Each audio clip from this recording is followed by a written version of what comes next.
Sylvie Rogeau, donc je suis président de l'association Chambéry Solidarité Internationale. On a choisi ce thème de conférence qui est un thème, on va le revoir, on a des intervenants qui connaissent parfaitement le sujet, qui est vraiment un thème d'actualité et qui revient au goût du jour, qui est un thème en partie polémique. Je pense que le débat va vraiment être passionnant. Et on a choisi volontairement ce sujet pour essayer de prendre un peu de recul. Et c'est dans l'esprit aussi de notre association d'essayer de réfléchir sur des sujets pour que les choses avancent réellement et avec une réelle éthique entre les pays. Donc on est très heureux d'accueillir les intervenants d'aujourd'hui. Donc je vais laisser Francisco d'Almeida présenter les différents intervenants et c'est lui qui va donc animer cette conférence. Merci. Bien, je ne sais plus si on dit, en Afrique on dit bonsoir à cette heure-ci. Je ne sais plus ce qu'on dit ici, bonjour.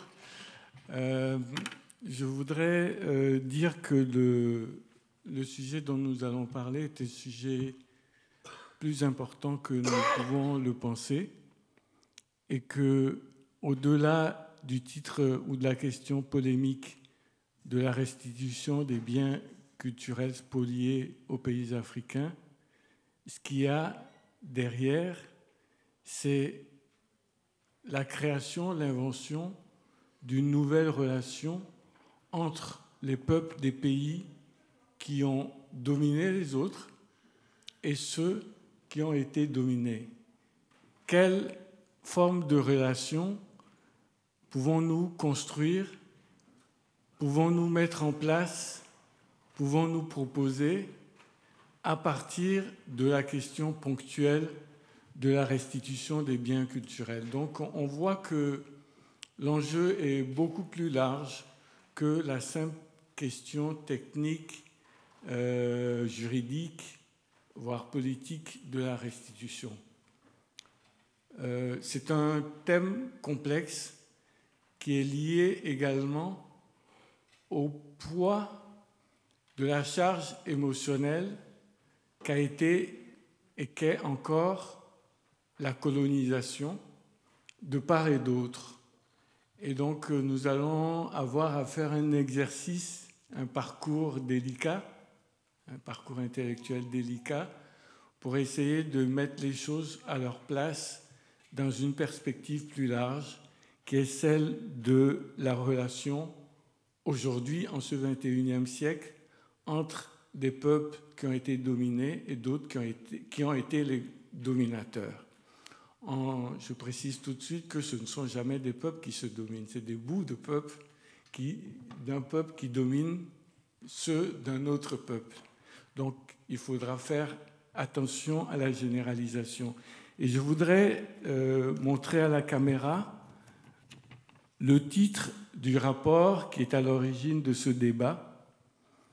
Et quand vous regardez bien le titre, vous voyez que c'est marqué « Rapport sur la restitution du patrimoine culturel africain » et j'ai surligné en vert « vers une nouvelle éthique de la relation ».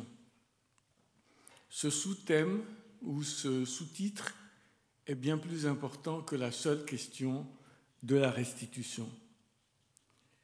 Bien, alors maintenant, je voudrais en venir à vous présenter en quelques mots, d'une part, la progression de la réflexion sur du débat sur la restitution des biens culturels et d'autre part, les éléments de réflexion du rapport qui a été demandé par le chef de l'État français à un économiste sénégalais et intellectuel, écrivain, musicien sénégalais, Felwine Sarr, et à une philosophe française, Marie-Bénédicte Savoy. Alors, tout d'abord, il faut tenir compte du fait que ce débat est né suite aux indépendances des pays africains et à la nécessité pour ces jeunes États, mais vieilles nations, de reconstituer leur mémoire, de se reconstruire, un peu comme quand vous allez, excusez-moi, c'est l'image qui me vient à l'esprit à l'instant, c'est comme vous allez en prison, vous sortez de prison, vous cherchez de vous reconstruire. Et donc, mais comment se reconstruire quand une partie de votre mémoire a été enlevée, mutilée, d'une part? Il y a comme une amnésie qui est d'autant plus problématique que les jeunes États doivent opérer dans des cadres qui n'étaient pas culturellement habituels. Auparavant, ils opéraient dans des cadres géographiques, spatiaux, ethniques. Maintenant, il faut opérer dans le cadre d'États nationaux multiethniques qui n'ont pas de vraie historicité, donc qui est récente. Donc il leur faut reconstruire cette mémoire. Et comment le faire? Quand une partie de votre mémoire est enlevée, vous a été enlevée. Et progressivement, les États ont commencé à demander aux anciennes puissances coloniales de leur restituer leurs biens culturels. Le débat est allé en croissant, ce qui a... L'UNESCO étant l'agence des Nations Unies en charge des questions scientifiques et culturelles, a été l'enceinte dans le cadre de laquelle ce débat a avancé, au point que le directeur général de l'UNESCO, Amadou Martambo, a fait lors d'une conférence intergouvernementale en 1978 un appel au retour à ceux qui l'ont créé d'un patrimoine irremplaçable. Et il disait: les peuples victimes de ce pillage parfois séculaire n'ont pas seulement été dépouillés de chefs-d'œuvre irremplaçables, ils ont été dépossédés d'une mémoire qui les aurait sans doute aidés à mieux se connaître eux-mêmes. C'est très important ce qu'il dit là, aider à mieux se connaître eux-mêmes. Certainement à se faire mieux comprendre des autres. Ces peuples savent certes que la destination de l'art est universelle. Ils sont conscients que cet art qui dit leur histoire, leur vérité, ne la dit pas qu'à eux, ni pour eux seulement. Ils se réjouissent que d'autres hommes et d'autres femmes ailleurs puissent étudier et admirer le travail de leurs ancêtres. Et ils voient bien que certaines œuvres partagent depuis trop longtemps et trop intimement l'histoire de leur terre d'emprunt pour qu'on puisse nier les symboles qui les y attachent et couper toutes les racines qu'elles y ont prises. Effectivement, je m'arrête là, fais une pause, pour dire que la connaissance intime de ces objets, finalement, se retrouvait ailleurs que dans leur pays de production et que c'était troublant. Aussi bien ces hommes et ces femmes démunis demandent-ils que leur soient restitués au moins les trésors d'art les plus représentatifs de leur culture, ceux auxquels ils attachent le plus d'importance, ceux dont l'absence leur est psychologiquement le plus intolérable. Cette revendication est légitime. Juste pour vous montrer la sensibilité de cette question, à la fin de son mandat, Amadou Martambo n'a pas été reconduit. Bien.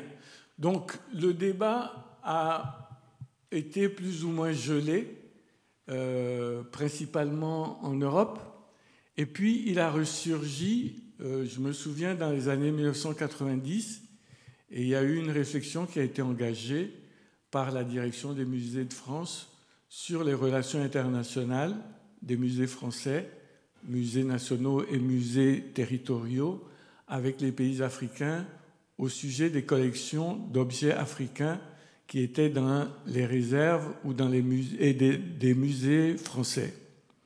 Une réflexion a été menée, qui a été engagée.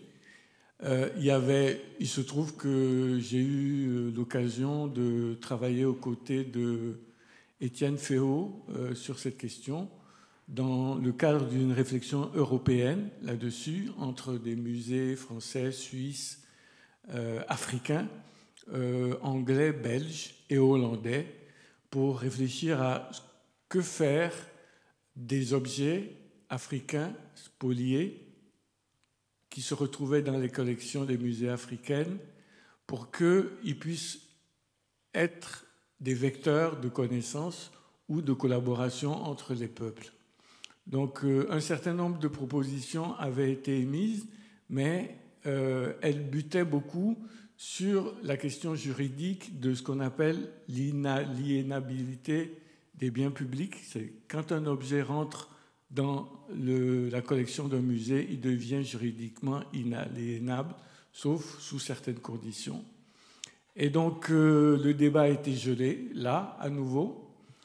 Puis, puisque la plaie était toujours vive, le kyste était là, il a ressurgi dans les années 2010 à l'initiative de la société civile en France et en Europe qui posait la question de la restitution des objets. Il y a eu des personnes, des gens comme le collectionneur angolais Syndicat Dokolo, qui est malheureusement décédé depuis l'année dernière, et d'autres. Il y a eu la fondation Zinsou, qui a également été porteuse des débats sur la restitution des biens culturels. Je crois savoir que notre ami Gauze participe également à cette réflexion.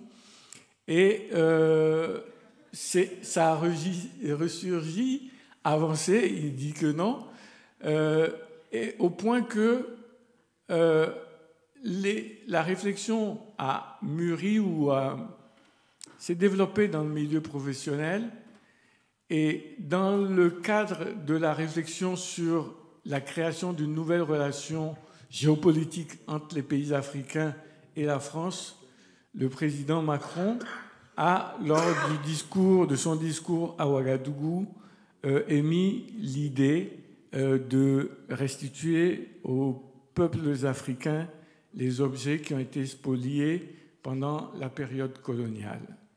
Et il a passé commande d'un rapport à Fenouil Sarr et à Madame Savoie.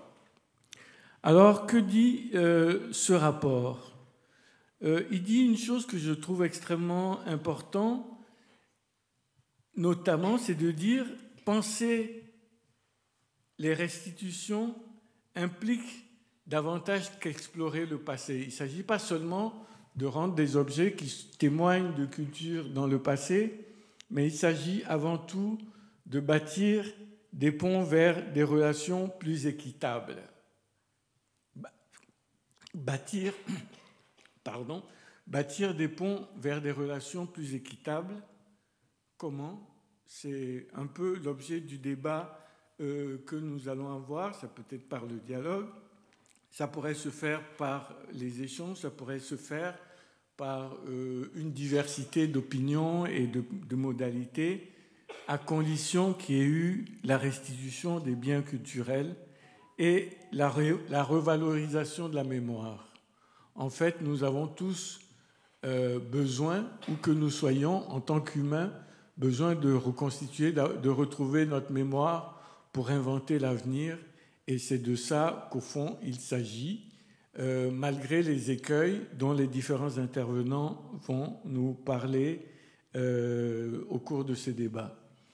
Donc, je suis devant vous avec Gauze, qui a une réflexion profonde, particulière, originale sur ces questions, et avec deux professionnels, deux conservateurs du musée. Nous deux qui sommes devant vous, nous ne sommes pas des professionnels de la conservation des objets de mémoire, mais nous sommes concernés en tant que citoyens, en tant qu'individus, et nous réfléchissons également à cette question de notre place, de notre point de vue, mais il y a également les techniciens comme Cédric Crémière, qui a été responsable, qui est conservateur de musée en chef et qui était responsable, si ma mémoire est bonne, et je lui prie de me rectifier, de musée au Havre et qui est actuellement consultant international.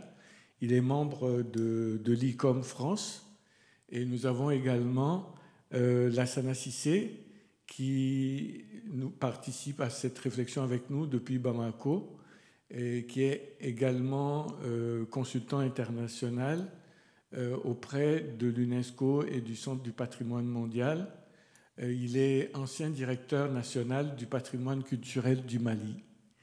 Donc avec eux, nous allons essayer de vous faire part de nos réflexions, de partager avec vous ce que nous savons, ce que nous avons pu voir, et mener avec vous une réflexion sur le rapport à la mémoire, ce qu'on en fait à une échelle plus large que celle de nos cultures particulières, mais dans une perspective, je n'ose pas dire universelle, parce que le mot universel, en Europe, il est connoté dans une dynamique, une perspective humaine de l'humain, de l'humanité. Voilà, et nous allons commencer par... il y a eu un film, Les Statues. Il y a un film qui a été très marquant, de Chris Marker et du documentariste Chris Marker et d'Alain Resnais, et qui s'appelle Les Statues meurent aussi. C'est un film, je dis très marquant. Moi, quand je l'ai vu, c'est en voyant ce film que j'ai pris conscience de l'importance du patrimoine culturel. J'étais étudiant à l'époque et le film a été produit en 1953. Il a été interdit pendant 8 ans, 5 à 8 ans, parce que c'était à la fois une réflexion sur les statues, mais c'est également une réflexion sur la colonisation et la spoliation des biens culturels dont on faisait des objets de culture quelque part, alors que les statues sont mortes. Et donc, c'est à partir de là que je voudrais passer la parole à Gauze pour ouvrir cette première partie de notre débat sur les rapports, le témoignage sur cette question de mémoire spoliée. Il a fait un film sur ce film, il en a fait d'autres, il a produit un certain nombre, il a fait une réflexion sous forme de film, et je lui passe donc la parole pour que, il est certainement plus jeune que moi, pour qu'un jeune Africain, nous les Africains, nous usons du droit d'aînesse, donc je vais le faire, pour que lui, un homme de sa génération, une autre génération que la mienne, dise son rapport à la mémoire à travers ces objets qui sont dans les musées occidentaux, où ils sont restés trop longtemps. Écoute, merci, bonjour tout le monde. Bonjour Cédric. Grand frère Cissé, bonjour. On s'était déjà vu, on s'est vu il y a longtemps à Bamako en 2005 pendant le Forum social mondial. À l'époque, j'avais une caméra et je parlais beaucoup encore déjà. Et j'avais traîné un peu avec toi, je t'avais un peu suivi, mais bon, je pense que tu ne te rappelles pas, mais en tout cas, je suis content de te revoir. Et puis, je vous dis que vous ratez quelque chose, parce que là, on est dans une conférence in vivo. Il y a des humains en face de nous. Et là, vraiment, vous ne vous rendez pas compte du bien fou que ça fait, quoi. Donc voilà, restez dans vos salons là-bas, bon. Mais vraiment, in vivo, c'est incroyable de voir des gens qui sont là. D'ailleurs, ils n'ont pas tous le masque. Hein. Ils ne respectent pas tous les mesures barrières, on dirait. Mais c'est vachement bien. Et ça fait plaisir. Moi, je vais vous prendre 15 minutes pour vomir tout ce que j'ai à vomir sur la question. Et puis, comme ça, on va passer rapidement à autre chose. Et les autres pourront parler. Les grands techniciens pourront parler. Le débat sur cette question-là, il a exactement la forme de la prise de parole de Francisco. Exactement ça. Parce que dès que les gens commencent à parler, en fait, ça donne tu as tout de suite envie de te tirer une balle ou de dormir ou de dire « mais c'est quoi ce truc-là » Parce que ça va tout de suite dans des considérations quasi sophistes, en fait. Oui, le rapport aux gens, le film d'Alain Resnais et tout ça, ça devient tout de suite, même pas soporifique en fait, ça rebute. Ça fait que les gens n'arrivent pas à comprendre de quoi il s'agit effectivement. Super simple. D'accord ? Chaque objet de culture africaine qui se trouve en ce moment vivant dans un musée en France, aux États-Unis ou en Angleterre, partout, chacun de ces objets est d'abord le témoignage d'une violence. d'abord ça. Chacun d'eux témoigne de la mort physique, de la souffrance physique, de la souffrance morale, intellectuelle, mystique. Chacun d'eux, de partout dans le monde, chacun de ces objets-là témoigne d'abord de cette violence-là, qui a lieu dans un contexte historique particulièrement violent, et qui sont là aujourd'hui témoins de cette violence-là. Chacun d'eux a été volé. D'ailleurs, il y a ce terme-là, les objets d'art spoliés. Non, non, non. Le terme, c'est voler avec acte de barbarie et de brutalité. C'est super simple. Il n'y a pas de truc compliqué à dire. Chacun d'eux est l'objet d'un vol. Et c'est les premiers, ce sont des objets volés particuliers parce que les voleurs se le réclament. Et chacun d'eux, chaque objet là, a fait l'objet de recel.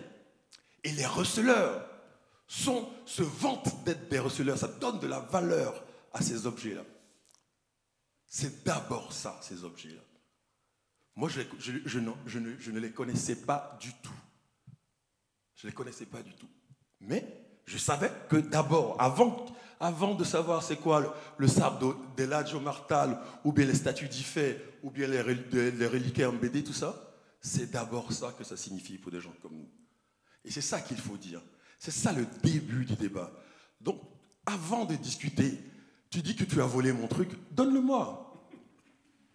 Tu me le rends d'abord. Et puis après, oui, tu as des histoires de musée, de restitution, comment conserver tout ça. Non, non, non, il n'y a pas de problème. Mais donne-le-moi d'abord, on discute après. Sinon, ce n'est pas possible. Ça voudrait dire encore, oui, mais en fait, on vous l'a pris avec violence et barbarie, mais si on vous le donne maintenant, vous savez pas quoi en faire. Vous ne savez pas ce que ça veut dire. Encore une fois, quoi, le débat se passe ici. Et là-bas, à Abidjan, personne n'en a rien à foutre en réalité. À Douala, personne n'a rien à foutre de tout ça. Mais si on les rend tout de suite, mais c'est quoi ces trucs-là? Et là va commencer un débat, une réflexion. Sinon, le débat actuel, là, pour moi, il ne devrait pas exister. Il ne doit pas exister. Ce n'est pas juste. C'est injuste. C'est même cynique de faire les choses comme ça. Ce n'est pas juste. Encore une fois, c'est les mauvais gens. Ils vont les vendre. Oui, bien sûr. Ils sont devenus ce qu'ils sont aujourd'hui, c'est-à-dire des objets qui appartiennent aujourd'hui à une autre civilisation. Et dans ce contexte de civilisation, il vaut quelque chose. Mais là, je vais revenir dessus, un peu plus tard. Donc, je ne les connaissais pas, ces objets-là, avant 2000. Je ne connaissais pas du tout. Le seul objet culturel que je connaissais de cette époque-là, en tout cas, c'était il y avait ce recueil de poèmes de Césaire qui s'appelle Soleil Coucoupé, que je vous conseille, un truc incroyable. Soleil Coucoupé, la première version de Présence africaine, il y avait cette photo de cette statuette, un reliquaire, mais je ne savais même pas ce que c'était. À la fin, il mettait reliquaire embêté. Et comme moi je suis d'ethnie bété, ça m'a dit quelque chose, mais juste à cause de l'homonymie. Hein. Et non seulement le recueil de poèmes était fascinant, mais cette statuette-là déjà était complètement incroyable. Esthétiquement même déjà, ne serait-ce que son fût, les jambes beaucoup trop courtes, cette façon de réinterpréter la réalité en quelques coups de hachette avec ses dents, elle était menaçante tout de suite. Moi, je ne savais pas ce que c'était. Je ne savais pas si c'était un reliquaire ou pas, mais en tout cas, ça m'a déjà parlé d'une esthétique d'un monde qui avait disparu, tout de suite là.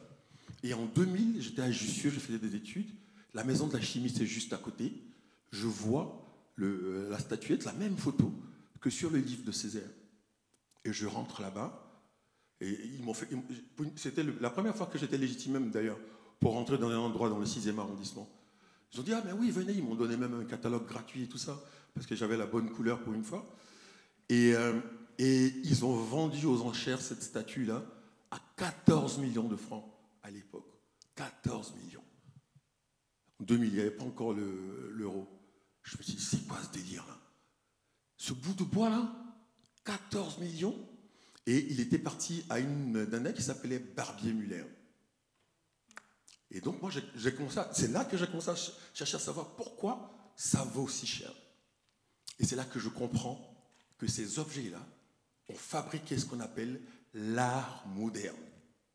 Picasso, Derain, Matisse, Modigliani, au début du siècle, du XXe siècle, avaient vu en ces objets-là des pièces maîtresses qui ont totalement, profondément changé leur esthétique au monde.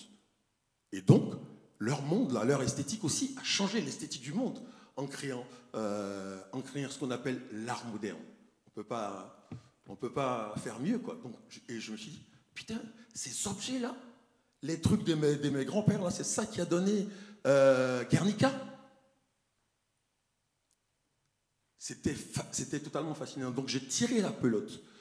Et la Barbier Muller, en fait, c'est qui cette femme-là? En fait, elle possédait une espèce de... Elle possède d'ailleurs la plus grande collection privée au monde de ces objets d'art nègre, primitifs, tout ce que vous voulez, mais peu importe, de ces objets-là. En tout cas, donc j'ai tiré la pelote jusqu'à Barbier Muller. Et à l'époque, j'avais décidé de faire un film pour dire, mais en fait, il y a quelque chose qui ne va pas, quoi. Donc les 14 millions, là, c'est pour qui? C'est pour les mecs qui ont vendu la statuette. Mais, et les gens du Gabon, là? Ils m'ont répondu, non, mais on ne sait pas d'où ça vient. Comment ça, vous ne savez pas d'où ça vient? On ne sait pas de qui ce soit. C'est le artiste inconnu. Ah bon? Comment ça, inconnu? Écoutez, moi, je vais trouver le village de cette statuette-là. Ça m'a pris un billet d'avion et 2 semaines pour retrouver le village dans lequel a été sculpté ce truc-là. Et je me suis dit, il y avait quelque chose d'encore plus cynique, parce que le village, là, c'était dans un endroit perdu au Gabon, où il n'y avait absolument rien. Absolument rien. Et je l'ai fait simplement, hein. J'ai juste pris la photo. Bonjour, je cherche la famille de cette statuette. Comme on fait dans n'importe quel film. Juste la photo. Bah oui, ça, c'est l'oncle temps. Dans leur famille, c'est eux qui font ça. Tu vas, oui, mais ça, c'était... Bah oui, à l'époque. Et c'est là que je me rends compte qu'à l'époque, en fait, il y a un mec qui s'appelle Aristide Courtois, un administrateur colonial, qui était chargé de brûler des cases lors des épidémies.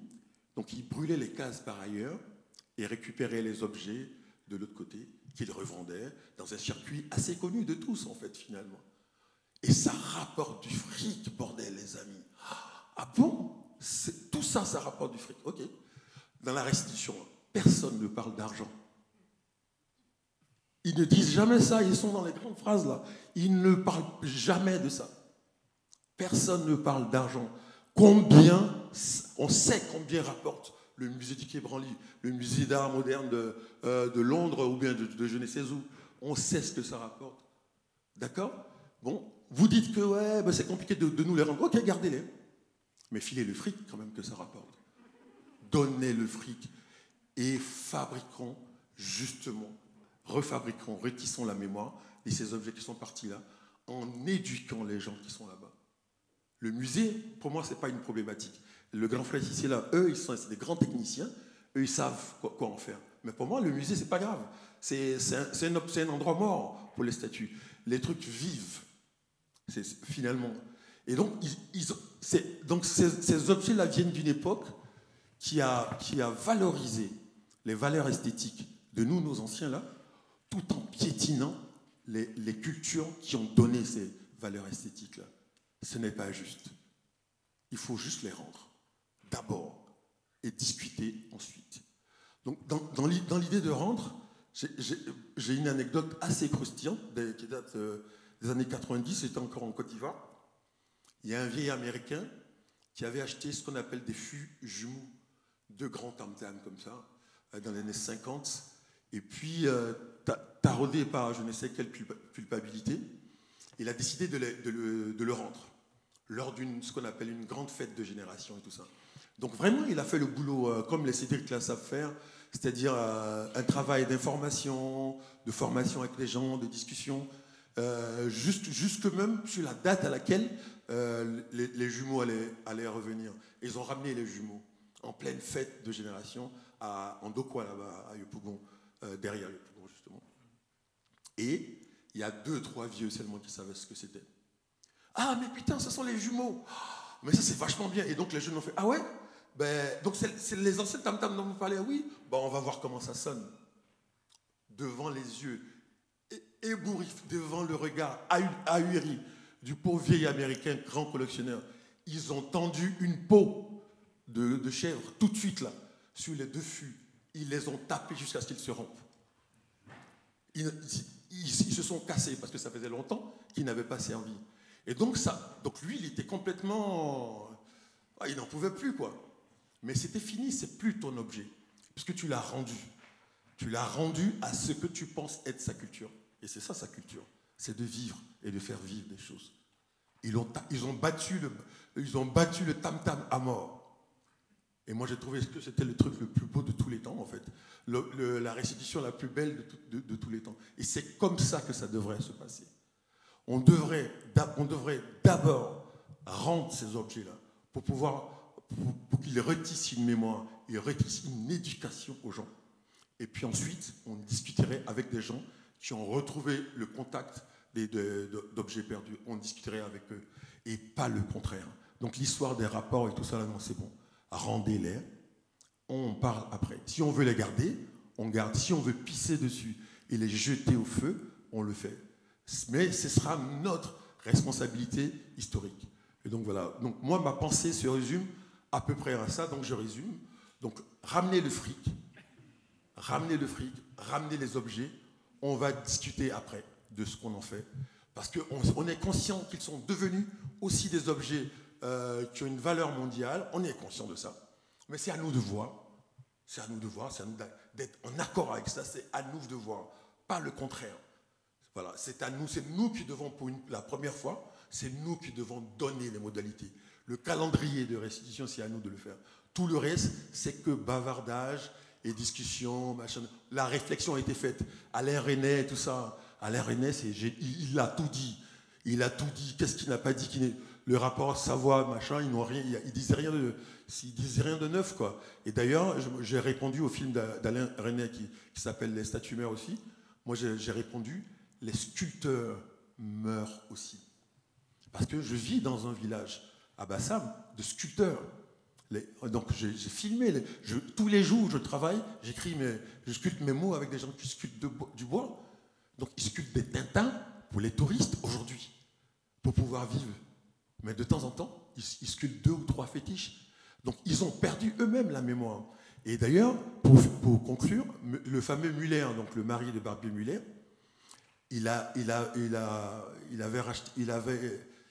c'est le seul qui a filmé vraiment à l'époque les sculpteurs qui sculptaient en temps réel dans la forêt. Enfin, pas le seul, mais en tout cas, il fait partie des premiers. Et à l'époque, il était venu avec des images d'un homme qui s'appelle Kwaku Dili, dont le petit-fils est dans le village de sculpteurs dans lequel je suis. Donc je lui ai dit, potentiellement, t'es riche, hein, mon gars. Parce que les Kwaku Dili, en Suisse, au musée de trucs, ça cartonne, tout le monde sait leur originalité et tout ça, machin, voilà. Donc techniquement, ils sont là encore, ces sculpteurs-là. Ils ont encore l'âme de ce truc, de ces objets anciens. Ils ont encore le truc. Donc on doit juste redéfinir le sens dans lequel on se parle. C'est à nous désormais de parler, pas aux autres. C'est à peu près ça l'essence de mon discours.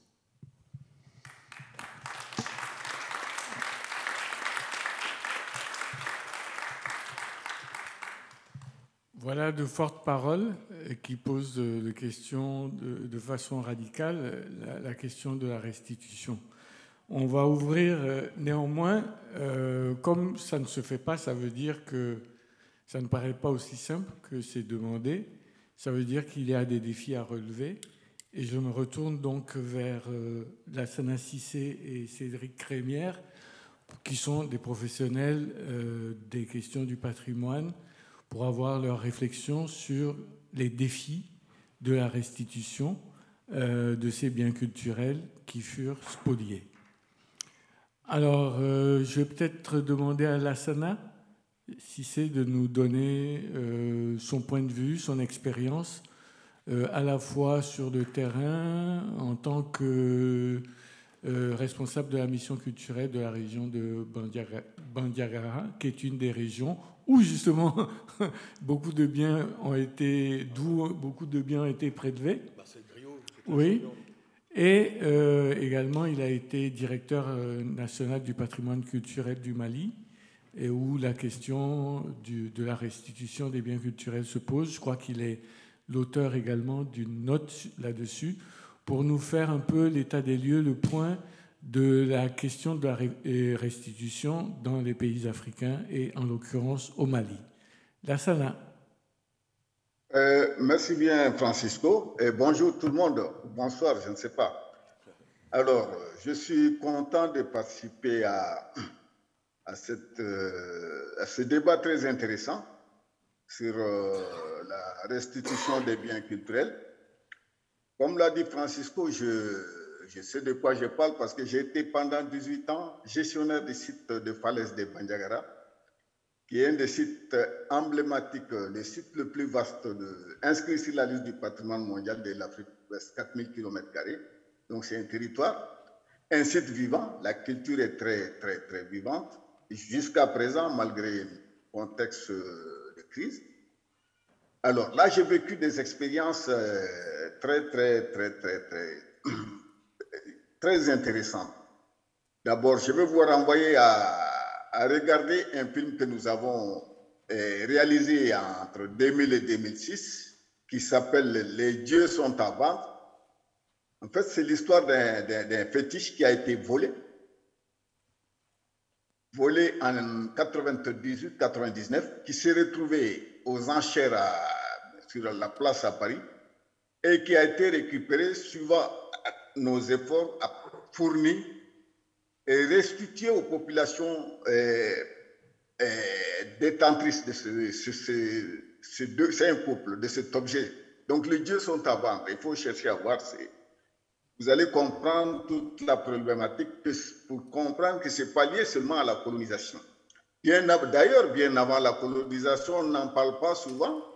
Alors, depuis la chasse de Kouroukanfouga, 1325, 1326 et 1235 plutôt, excusez-moi, 1235 et 1236, Sundiata, quand il a réuni les gens, c'était pour dire aux populations, les 12 rois télé du Mandé, arrêtons de nous vendre.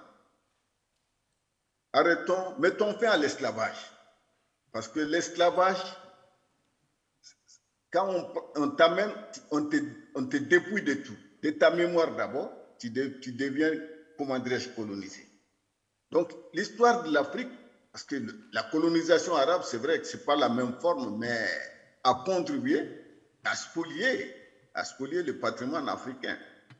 Là, nous vivons jusqu'à présent. Mais la chose s'est aggravée dans les années 1800, avec la colonisation. Vous savez, le Soudan occidental, l'actuel Mali et d'autres zones de la région, c'est des terres de résistance à la pénétration coloniale. Alors, quand j'étais au pays d'Ogon, il y a un prêtre qui m'a dit, qui a d'ailleurs quitté, un Dogon, il a quitté le christianisme, c'était un évêque. Quand il était jeune, parce que les chrétiens sont arrivés au pays d'Ogon en 1950 à peu près. Alors, on leur disait, jetez vos objets, c'est des objets sataniques. Et ils les jettent, et les prêtres envoyaient des gens derrière pour les ramasser, et puis ils les mettaient dans des caisses pour les exporter vers la France. Bon, il y a ce cas aussi de guerre. Je parlais de résistance. Les rois ou les chefs vaincus, c'était toujours des butins de guerre.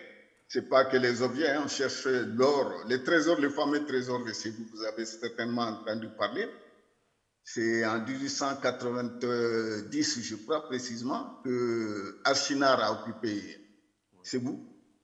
Et il poursuivait Lajomar. Et Lajomar, qui est un érudit, un combattant, un djihadiste, c'est le mot, parce qu'il avait entrepris le djihad depuis la vallée comment on appelle ça, la basse vallée du fleuve Sénégal, en 1842. Il est arrivé à Ségou, il a pris Ségou, Il a laissé son fils à Ségou, il continuait, il voulait prendre l'empire du Massina, l'empire théocratique, parce qu'il avait séjourné auparavant, il a vu toute la richesse, toute l'importance de la richesse du delta intérieur du Niger à l'époque, l'eau et l'herbe. Et il voulait occuper ces terres-là. Donc, son premier garçon, qui s'appelle Amadou Sekou, qu'on appelait l'Amido Djolde un peu, ça veut dire le commandeur de croyants, donc c'est lui qui était à Ségou. Et c'est lui qu'Achinar a trouvé sur place. Alors, il a pris Ségou, les bijoux de sa femme, et comment on appelle ça, tous ses objets personnels, et les a amenés. Ils sont en partie, ils étaient au Musée de l'Homme, je crois, et maintenant à la Bibliothèque nationale de France, notamment ces documents, ce n'est pas que des objets, les manuscrits. Et un sabre, ce n'est pas les sabres de la Jomar. Quand les Français disent on a restitué au Sénégal les sabres de... Non, ce n'est pas les sabres de la Jomar, c'est les sabres de son fils, Amadou. Les sabres de la Jomar, je l'ai vu, j'ai même une photo. Je l'ai trouvé à Banyagara avec ses descendants, parce que El Hadj Omar est mort en 1864. Les Français n'étaient pas encore arrivés. Les Français sont arrivés en 1893. Alors, ses descendants ont récupéré ses objets personnels, dont son sabre, et ils l'ont enterré, pour ceux qui connaissent Bandiagara, au palais Agiboutal, l'actuel palais Agiboutal qui a été reconstruit. Alors, El Hadj Omar, c'est quelqu'un qui a eu beaucoup d'enfants. Son premier mariage, la mère d'Amadou est de Sokoto. D'ailleurs, Amadou est mort à Sokoto. Quand il a été chassé de Bandiagara, de Ségou puis de Bandiagara, il est allé mourir à Sokoto. Bon, je ne sais pas pourquoi les Français disent, alors c'est pour le Sénégal. C'est aux Africains de dire, c'est à nous de déterminer à qui doit revenir cet objet-là. Ce n'est pas de définir. On donne une dimension politique à tout ça, quand bien même ce n'est pas. Qu'ils disent que c'est le sabre d'Amadou, fils de El Hadj Omar, on peut comprendre, mais dire que c'est le sabre de El Hadj Omar, mais ça c'est faux.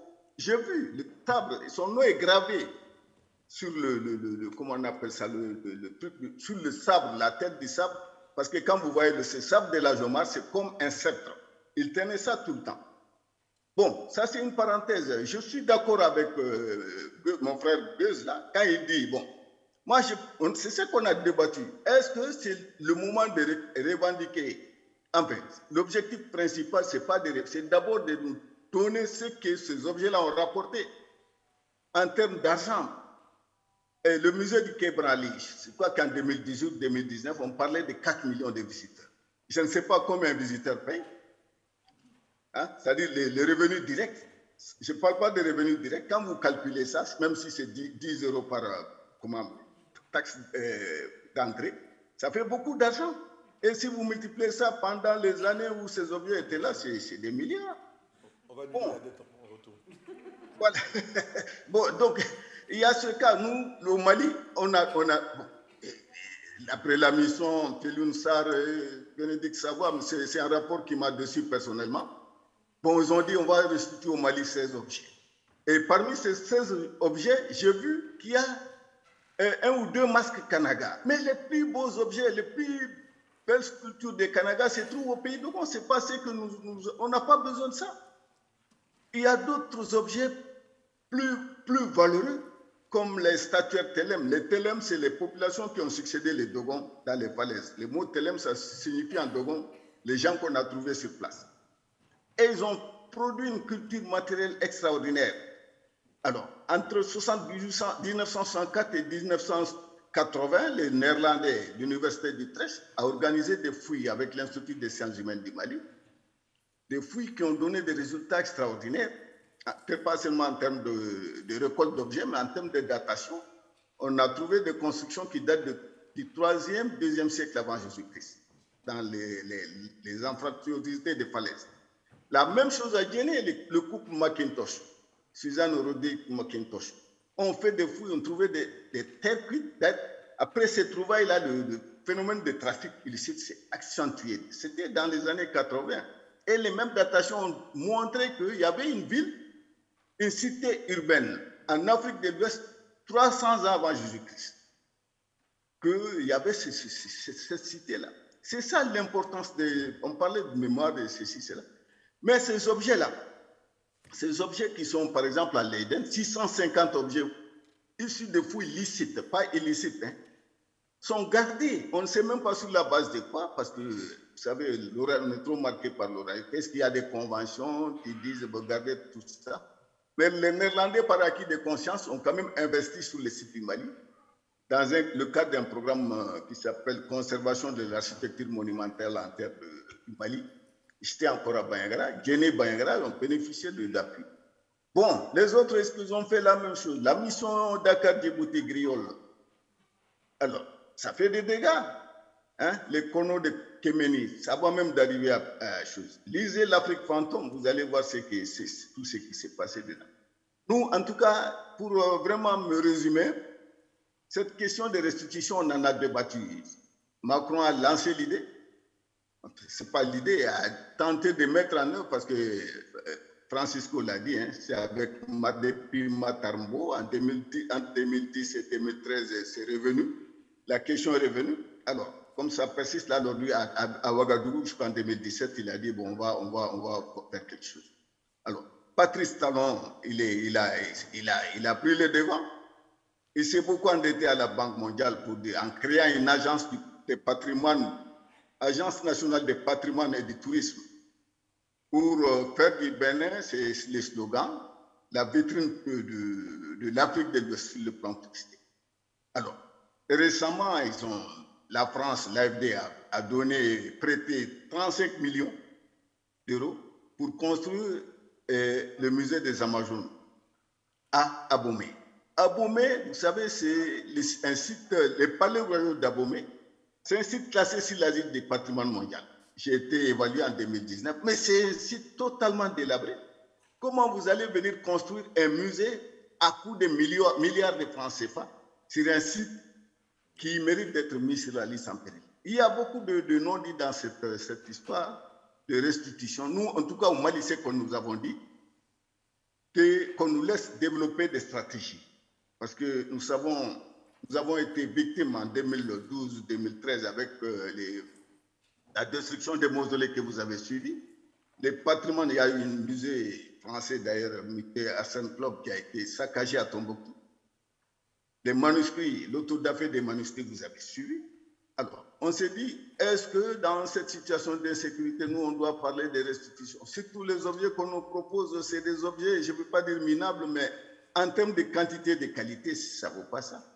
Donc, continuons à réfléchir, développons nos stratégies en attendant d'avoir des conditions meilleures, mais plutôt mettons l'accent sur le phénomène du pillage qui continue en Afrique.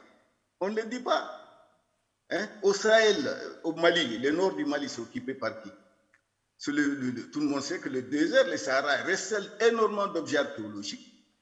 Ce n'est pas les militaires français qui vont me démentir, parce que dans cette équipe-là de Barkhane, je sais qu'il y a des officiers patrimoine, spécialistes du patrimoine, donc qui travaillent, qui savent.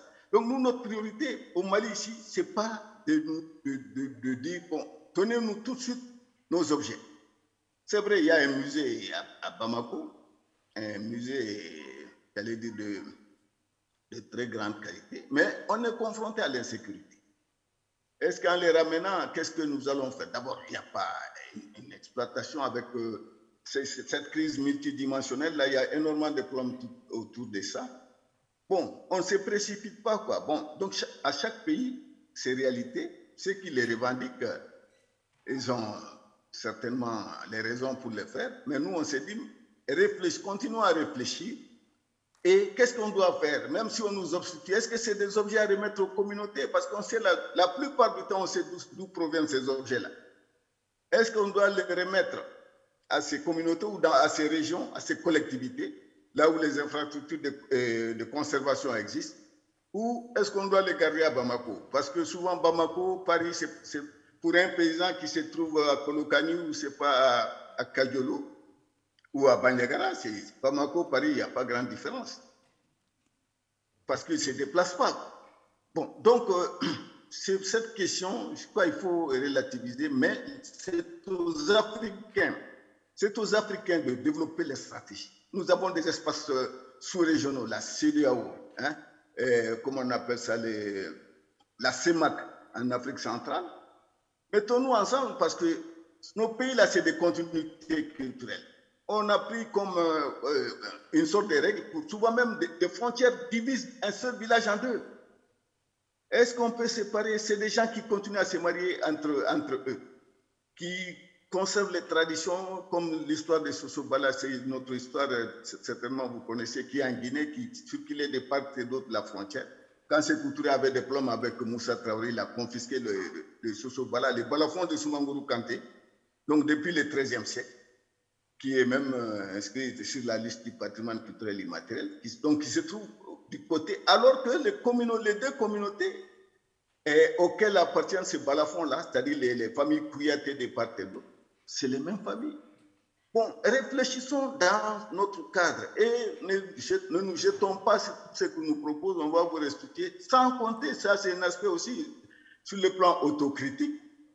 Alors, on n'est pas sûr que ces objets, c'est vrai, on dit c'est à nous, il faut nous amener, même si on doit le brûler, certains le disent.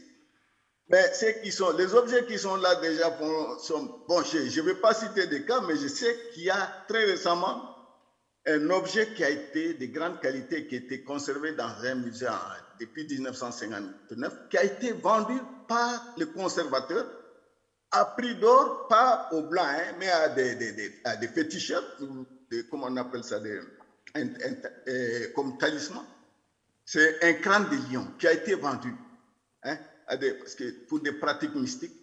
Et les directeurs, au lieu de les mettre en prison, non, le conseil des ministres, on les relève. Voilà la sanction. Vous voyez, il y a trop de problèmes. On doit penser à résoudre nos problèmes ici, tout en revendiquant. Moi, je suis d'accord que ces gens, ils nous doivent de l'argent. Parce que c'est ça, peut-être Francisco ne va pas me démentir, quand on parle de l'économie de la culture, c'est très visible sur ces plans-là. J'ai été à Grenade, c'est un site du patrimoine mondial. Alors, la taxe d'entrée, c'est 14 euros. Comme j'avais une carte e-commerce, Conseil international de monuments, je ne sais pas payer. Mais ce jour-là, il y a eu 8000 entrées. Multiplier 8000 par 14 euros. Ça fait beaucoup d'argent. C'est la même chose quand les Chinois viennent au Quai Branly. Croyez-moi que c'est beaucoup d'argent qui rentre, directement et indirectement. Donc, on pense d'abord à nous dédommager. Ce n'est même pas un dédommagement. À nous donner, ce qui nous est dû, parce que c'est nos biens, et ensuite dire, bon, est-ce que vous êtes prêts à les recevoir ou nous demandons, donnez-nous, au lieu que vous les gardez, nous préférons les garder, même si ça se passe. Voilà un peu ce que je voudrais dire. En tout cas, nous, notre réflexion jusqu'à présent, c'est d'observer, d'être prudent, parce que nous sommes dans un pays où il n'y a pratiquement plus d'État.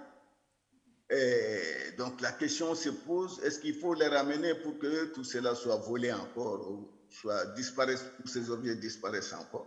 Nous voulons conserver déjà, parce que le patrimoine culturel du Mali est très riche, il est dense, il est diversifié et il est propre, comme l'a dit un ami sénégalais. Alors, nous préférons conserver d'abord, lutter contre le vol, parce que le vol ne s'est jamais arrêté, ça se poursuit, hein? Ça je vous l'ai dit, j'ai même parlé du G5 Sahel qui ne doit plus être, qui ne doit plus être là pour combattre, mais qui doit aider au développement de ces régions et à conserver les identités culturelles en conservant les communautés. Parce que des informations nous parviennent, on ne peut rien vérifier, que des objets... Bon, on vole de l'or, hein, ça c'est clair, dans la région de Gao, surtout vers Gao, Tessalit et Kidal, il y a beaucoup de mines d'or. Ce n'est pas seulement les djihadistes, mais tous ceux qui sont là-bas volent de l'or. Donc, les objets pareils. Donc, moi, je crois qu'à chaque pays, ses réalités, que ceux qui veulent, comme Talon, qui a déjà prévu d'investir beaucoup de millions pour la construction de 2 musées à Ouida et puis à Sousse. Bon, il peut ramener les objets de Béhanzin ou de qui d'autre là, je ne sais pas, Guézo. Quoi, seulement 26 objets qu'on lui propose maintenant. Alors, moi, je pense que la question est fondamentale, mais je suis d'accord avec mon frère ivoirien. Il faut que l'Occident, au lieu de nous endormir avec ces discours-là, tous ces objets volés, hein, butin de guerre, même des objets donnés, il y a souvent le cas, et même vendus de manière illicite, bon, qui rapportent beaucoup d'argent là-bas, et nous sommes des pays, entre guillemets, pauvres, sur le plan en tout cas économique, qui nous restituent un peu d'argent pour assurer notre développement. Mais le problème aussi, à qui on va donner cet argent-là? Si on connaît l'état de gouvernance, de mauvaise gouvernance dans nos cités, ça c'est un autre problème, un autre débat, mais interne. Je vous remercie.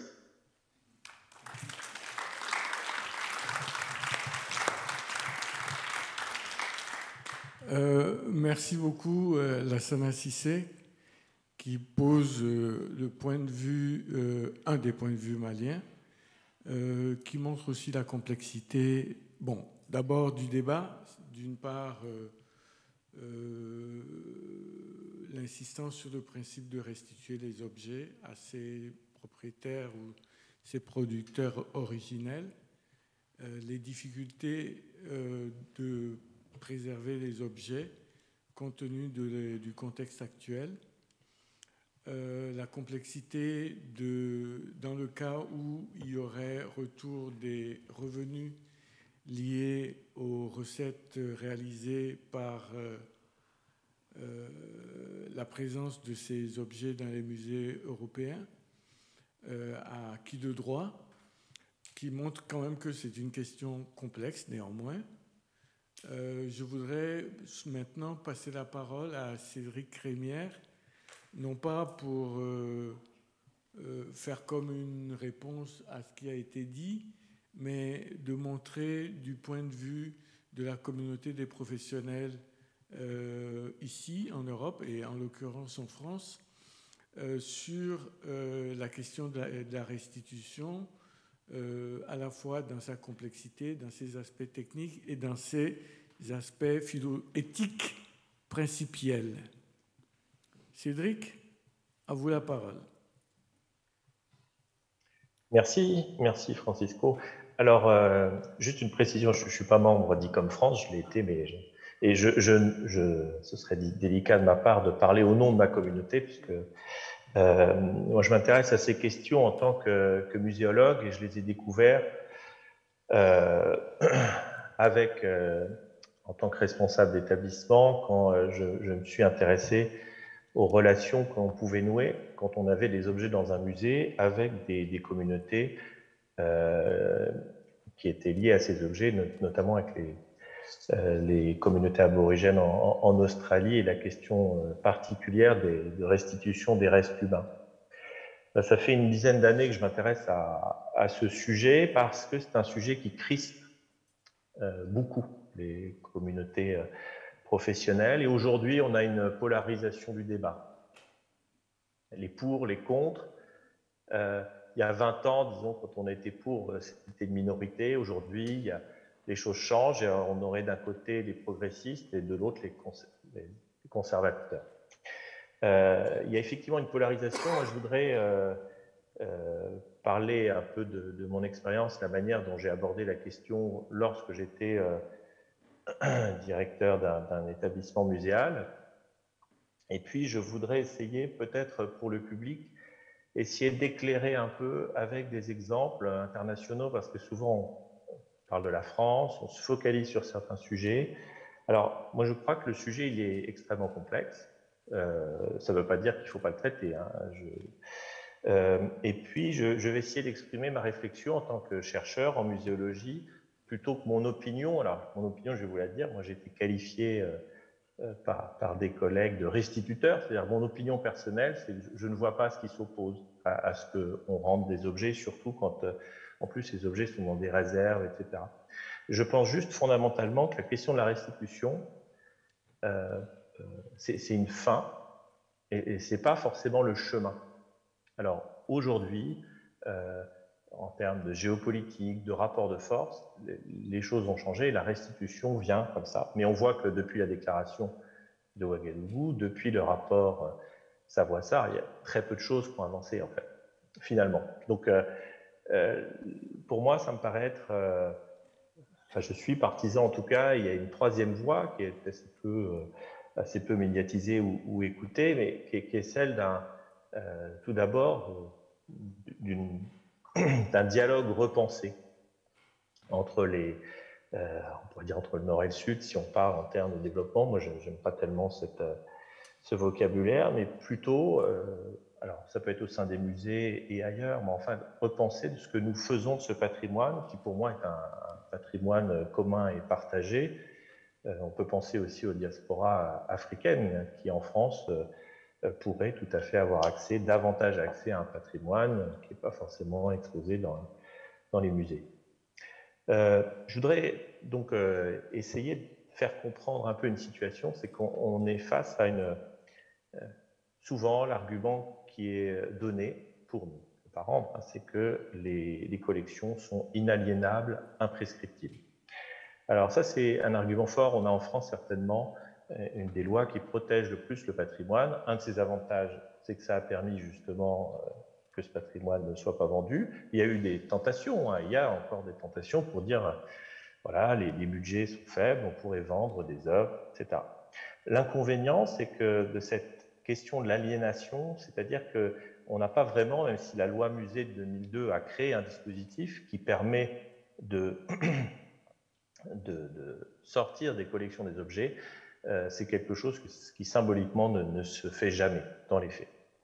Donc ça, la question juridique, c'est en fait une fausse question, parce que la vraie question, elle est politique dans une démocratie, c'est qu'est-ce que l'on veut faire de ces objets, et la loi devrait être adaptée à mon sens.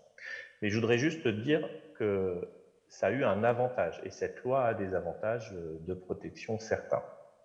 Maintenant, il n'y a rien qui n'empêche les musées, et depuis très longtemps, il n'y a rien qui empêche la circulation des objets, le dépôt des objets, etc. Donc la question de la propriété, elle, à mon avis, elle n'est pas culturelle. Elle pose la question de ce que sont, de ce qu'ont été les musées, de ce que sont les musées, de la manière dont on a constitué les collections.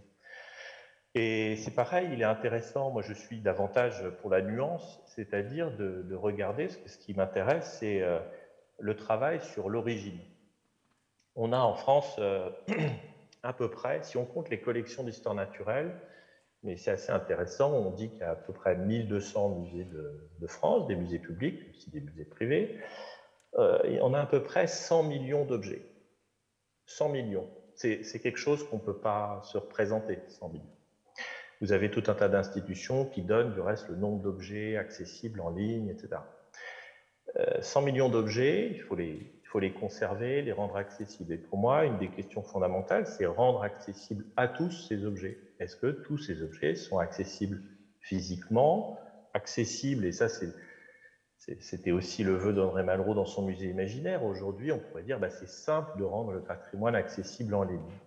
Oui, mais tout n'est pas accessible en ligne et toutes les informations ne sont pas accessibles. C'est-à-dire que les musées ont constitué des collections aussi selon un mode de l'accumulation. Et ça, c'est l'histoire de l'Europe, c'est le sujet de Bénédicte Savoy, c'était mis en valeur, pas que dans le rapport, mais dans tout un tas d'ouvrages, la manière dont, on pourrait dire, l'Occident, comme ça, mais ça ne concerne pas que les objets culturels, ça concerne aussi les objets naturels. Vous avez des tas d'animaux, des dizaines, voire des centaines d'animaux naturalisés qui ont été collectés. Il y a eu en Europe une espèce d'ogre qui s'est, comme ça, qui a avalé énormément d'objets matériels avec certainement l'illusion de pouvoir rassembler le monde entre quatre murs. Et là, se sont posés des problèmes, parce que bien sûr, ce n'est pas possible, et se sont posés des tas de problèmes de conservation.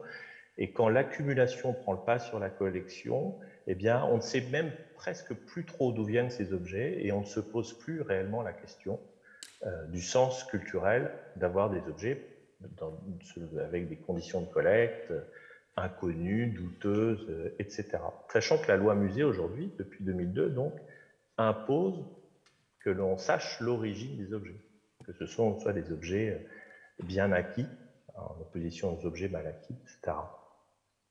Et ce qui est intéressant, alors c'est selon les modalités, pour les anglo-saxons, on appelle ça le provenancing, mais la recherche des sources, des collègues de l'Africa Museum à Tervuren travaillent énormément sur ces sujets, c'est en fait la connaissance que l'on a des collections. Et finalement, le rapport de Bénédicte Savoie et de Céline Toussard, il pointe quelque chose qui est la connaissance imparfaite aussi que l'on a des collections. Et on a un paradoxe que moi je trouve très intéressant. Enfin, ce qui m'intéresse, c'est ces paradoxes et ces tensions, c'est pas finalement les choses simples.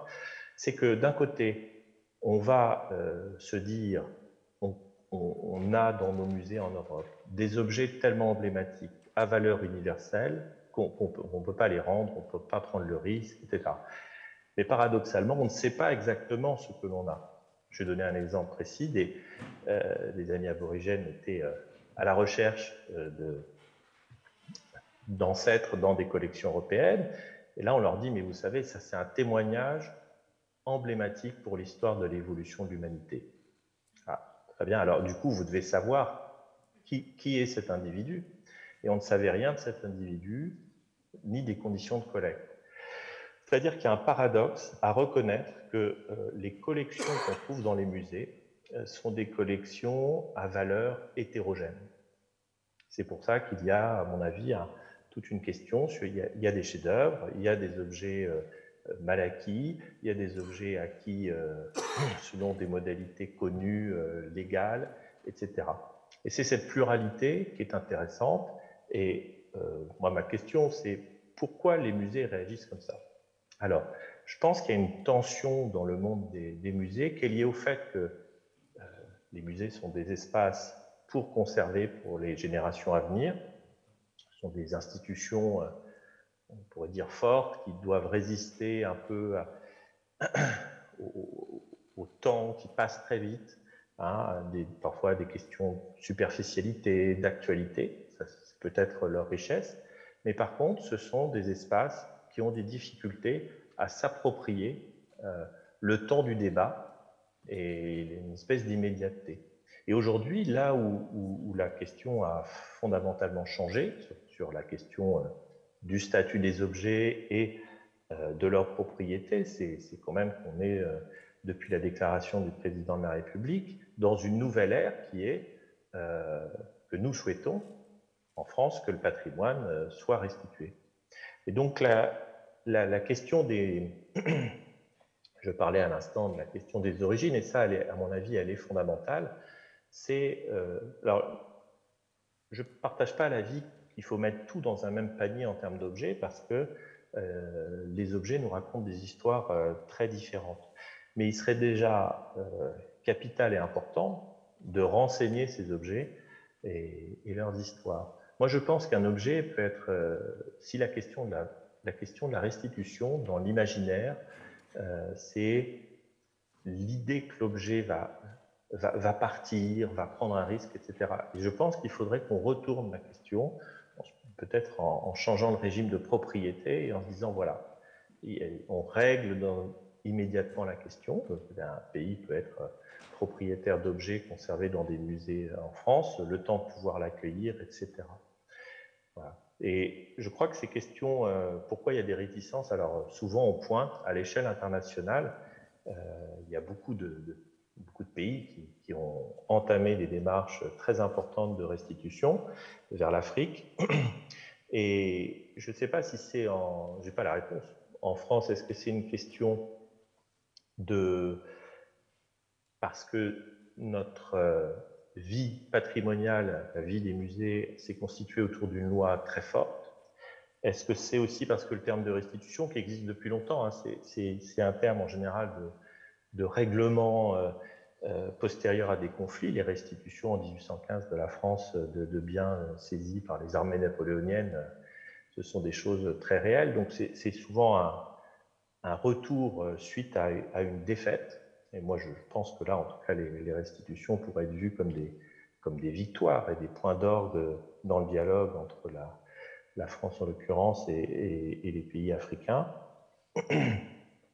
Et peut-être que l'on devrait, c'est ce que j'ai essayé de faire en tant que conservateur de musée, ne pas attendre, en fait, qu'il y ait soit une revendication, soit une loi, mais se poser la question de tous ces objets que nous avons dans nos musées, de se dire comment ils nous relient au monde, quelle histoire, quelle couche d'histoire ils nous racontent. Et moi, je l'ai vécu en tout cas, et je le vis comme autant d'opportunités de rentrer dans un dialogue avec les communautés dont sont issus ces objets. C'est le travail qu'on a essayé de faire avec, d'une part, la diaspora sénégalaise au Havre et puis les collègues des musées de Dakar pour construire ensemble des projets, non pas et en mettant la question des restitutions un peu en arrière, c'est-à-dire pas comme la chose première, mais plutôt comme un sujet, et un sujet qui n'est pas du tout tabou, ni problématique à mon sens, mais plutôt de se dire quelle histoire on peut raconter, alors on avait appelé ça la mémoire partagée, quelle histoire on peut raconter, et il n'y a pas d'histoire à cacher, parce que ça c'est aussi un autre sujet, c'est qu'on tait beaucoup dans l'enseignement scolaire, et quand même de manière générale, la question de l'histoire coloniale.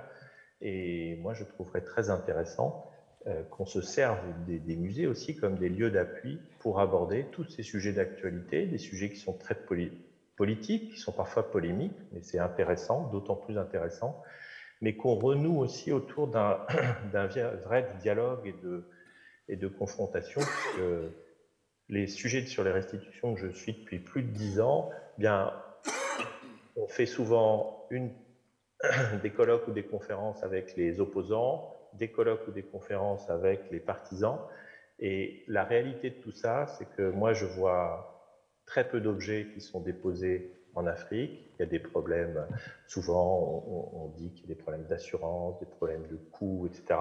Moi, je pense qu'on a trouvé plein de solutions avec les collègues et amis africains. Donc, il y a il y a une porte, je pense, il y a plein de portes qui peuvent s'ouvrir dans l'idée de faire circuler, que les communautés africaines, qu'elles soient en Afrique ou en Europe, puissent avoir accès à leurs objets. Et je conclurai en donnant l'exemple des collègues belges là, qui ont développé des choses intéressantes. Ils ont créé des typologies très précises et politiquement qui sont en train d'être validées, des objets pour lesquels il n'y a aucun sujet qui sont rendus, des sujets sur lesquels des études complémentaires doivent être faites, etc. Et je pense que c'est aussi une question fondamentale de savoir ce qui est rendu. Alors, moi, je pense qu'il y a un nécessaire travail, non pas pour dire à l'issue du travail, on va rendre ou pas, mais juste parce qu'on manque d'informations et de connaissances sur ces objets et qu'il est, à mon avis, important de capitaliser dessus. C'est un savoir énorme.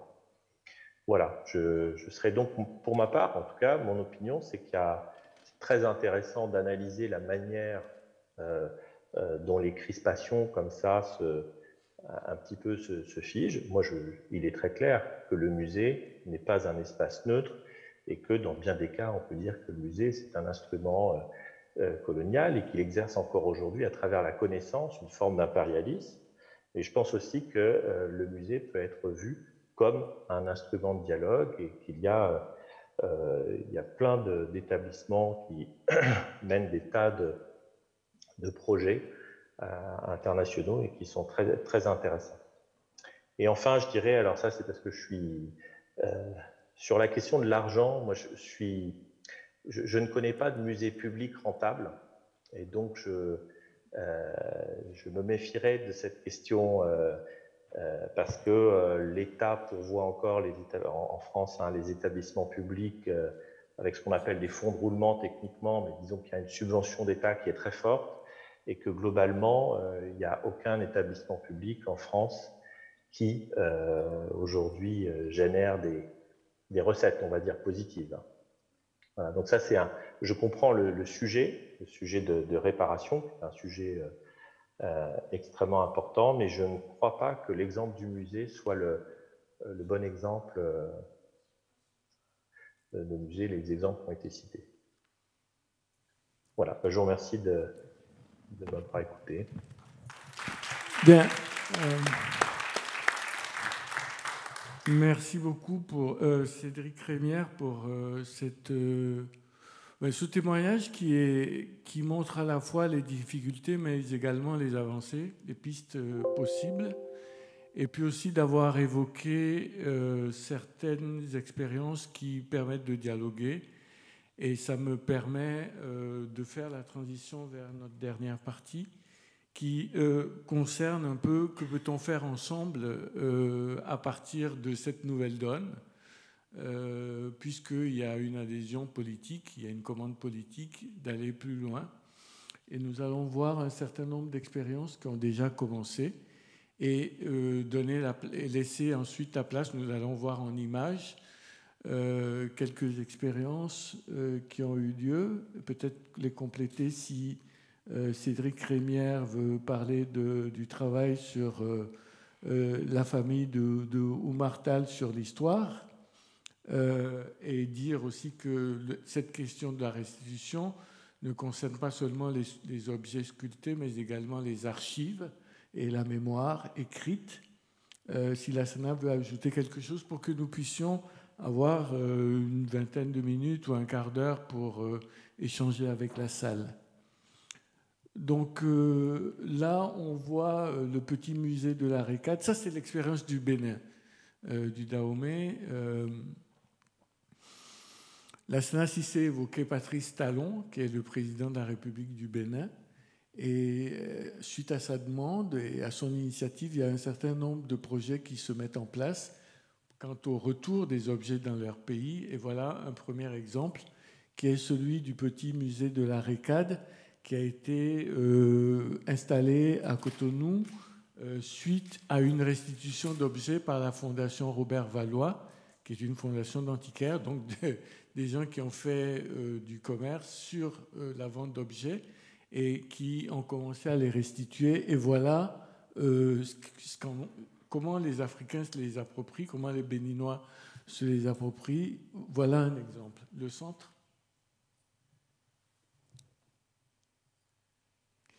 Non, ça c'est le musée de Bamako, c'est le musée national du Mali. Je laisse Lassana Cissé nous présenter ce musée et comment le musée national du Mali traite les objets restitués, les prête à des communautés et puis les préserve.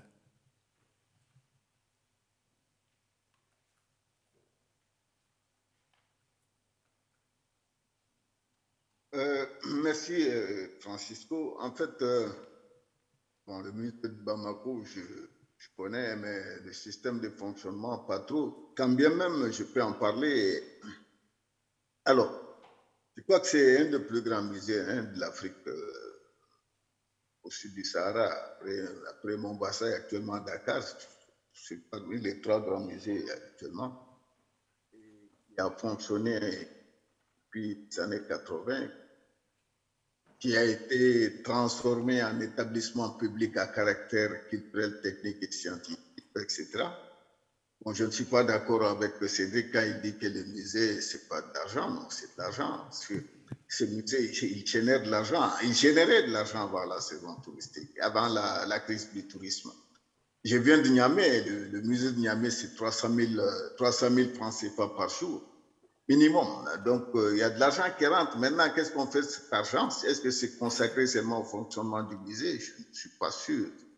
Ça finance d'autres choses. Bon, ça, c'est une parenthèse. Le musée de Bamako, alors, c'est 40 000 pièces dans les réserves. C'est impressionnant. Et il y a une exposition permanente et des expos temporaires qui sont organisées. Les plus belles pièces sont issues de fouilles archéologiques. C'est ça la caractéristique de ce musée-là. Bon, il y a des objets, les premiers objets sont des Lifans, parce que Lifan était à Dakar, donc après 1960, il y a encore même des objets Dogon à Dakar là, qui appartiennent au Mali, parce qu'il n'y a pas de Dogon au Sénégal. Alors, ces objets-là font partie d'une collection depuis Maurice Delafosse, Ampateba et tout ça. Et puis, je parlais du couple Mackintosh et d'autres chercheurs, d'autres résultats de recherche de l'Institut des sciences humaines, les Néerlandais, les textiles, tout. Il y a plein d'objets. La statuaire très présente, les télèmes qui ont existé dans les palais des Banyaga entre les 11e et les 14e siècles, qui ont produit une culture matérielle très dense. Donc, c'est des très belles pièces qui sont exposées, mais également, c'est ça un peu le hic, des objets qui sont qui dorment dans la poussière, excusez-moi du terme, parce qu'ils sont rarement exposés. Après, l'actuel directeur, c'est Samuel Sidibé, que vous connaissez certainement, a été directeur de 1987 jusqu'à 2018. C'est un monument qui a contribué à développer ces musées, à faire énormément de travail de collecte dans toutes les aires culturelles du Mali. Ce musée recèle donc de beaucoup d'objets. Il y a des objets qui ont été restitués, des objets qui d'ailleurs ont été saisis par Interpol à l'aéroport de Roissy. Je me souviens de 16 terres cuites qui ont été saisis à l'aéroport et qui ont été restitués au musée du Mali. Il y a ce fameux bélier de Chirac, je crois qu'on lui a offert comme cadeau d'anniversaire. Quand il a su que c'est issu de foot, l'objet a été volé, il a préféré restituer au Bamako. Donc ces objets-là sont permanemment l'objet de Chirac et d'autres objets de ce genre sont exposés de manière permanente. Mais le musée ne vit pas que n'existe pas que par ça. Le musée joue un rôle très éducatif, très éducatif pour les élèves qui, tous les jeudis, viennent nous visiter les expositions. Il y a même maintenant des innovations avec les jeudis musicaux. On invite des artistes de l'intérieur qui viennent avec des instruments traditionnels se produire devant le public. Tous les jeudis, ces programmes existent. Et c'est vraiment un lieu de délectation, comme ça fait partie des missions de musée. Mais c'est un endroit qui contribue à la conservation et à la valorisation du patrimoine culturel du Mali. Voilà. Moi, je vais intervenir sur la question des musées. Là. Vous voyez comment on s'est posé. C'est-à-dire qu'on ne voit la restitution qu'à travers le musée. On considère que le musée est la quintessence de l'endroit où on peut garder de la culture. Surtout le bourgeois occidental, là. Donc, voilà, il n'y a pas d'autre moyen possible. On n'en parle qu'entre techniciens. On ne voit que le musée comme lieu de chute de ces objets qui, justement, alors que nous on n'en a rien à foutre. Il n'y a personne qui va au musée à Abidjan. Il n'y a personne ne va au musée à Abidjan. Personne ne va au musée à Douala. Ce n'est pas la culture des gens. La culture, justement, de ces objets-là, c'est de les faire revivre par de l'éducation populaire. C'est de faire quelque chose de compliqué, mais simple en même temps, quoi. Rendez-les, on va travailler. Faites confiance à notre intelligence. Enfin, et ce n'est pas forcément dans un musée. On les met où on voudra. Encore une fois, on peut pisser dessus si ça nous chante. Mais ils viennent d'abord. On en parle, on construit, on refabrique du tissu symbolique, intellectuel, etc., etc. C'est ça qu'il faut faire. On ne le voit que, en fait, ils ne voient le truc que par les musées. Oui, encore une fois, les musées, même à Paris, ici, les fils de Maliens, là, les enfants de Dogon, de Belleville, là, ils vont pas au musée de Quai Branly. Ils n'en ont rien à branler, comme son nom l'indique. Ils n'en ont rien à branler. Donc, mais vraiment, quoi. Et on ne voit cette question qu'à travers le musée. Tout le temps, moi je suis fatigué d'entendre ces histoires de musée. Tout le temps, le musée. Il faut faire comme à Niangon. Il faut battre les fûts. Il faut recréer de la danse. Il faut recréer des sculpteurs. Il faut recréer de l'école. Il faut recréer enfin, il y a 100 000 manières. Et encore une fois, si vous voulez les garder, c'est nous qui décidons si vous voulez les garder. Rendez-les. Nous, on va discuter après. Si vous voulez, oui, vous en avez besoin pour cette espèce de... Ça, c'est le truc flatteur. Vous savez, maintenant, ces objets-là sont passés dans une dimension mondiale. Parce que, mais oui, d'accord, oui. Et qui fait la dimension mondiale? On ne fait pas partie de ce monde-là.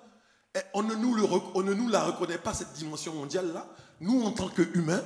Et s'il y a des bouts de bois que vous allez reconnaître ça? Enfin, c'est quoi le truc?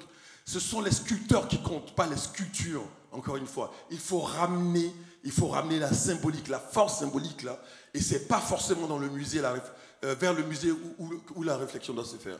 Voilà, il y a beaucoup de pistes de réflexion. Il faut passer à l'action, ramenez-les. Encore une fois, à Abidjan pendant toutes ces histoires. Moi j'aime bien l'histoire de Tonton Cissé. Moi j'aime bien ton histoire d'objets qu'ils ont vendus au Mali, là. Le conservateur a vendu l'objet et pour des pratiques de sorcellerie. C'est génial. Il est reparti dans sa fonction première, on s'en fout. S'il a été volé, s'il a disparu des yeux des grands conservateurs de musée qui veulent le regarder tous les matins quand ils rentrent chez eux, mais il est redevenu un objet de fétiche.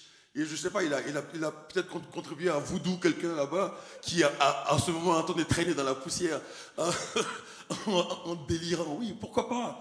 Peut-être que c'est à ça que ça a servi. Heureusement. Voilà, pour moi, c'est aussi fort, c'est une manière de rendre ces objets-là, c'est aussi fort de dire ça, que, bah oui, il y a encore des pratiques fétichistes autour de ça. Les Béninois, ils sont trop forts. Eux, ils sont trop forts, ils ont l'argent, ils ont le beurre et l'argent du beurre. Ils ont vendu les esclaves là, pendant des siècles et des siècles. Maintenant, ils profitent des trucs, enfin, voilà.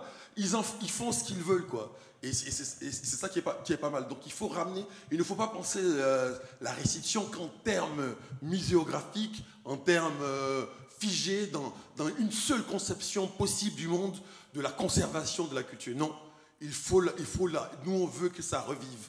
Il faut refabriquer des sculpteurs, il faut refabriquer des féticheurs, des féticheuses, il faut refabriquer de l'histoire, de l'imaginaire, des bouquins autour de ça, de la musique. C'est ça la restitution en réalité. C'est pas tous ces discours là de musée, tout ça, c'est pas ça.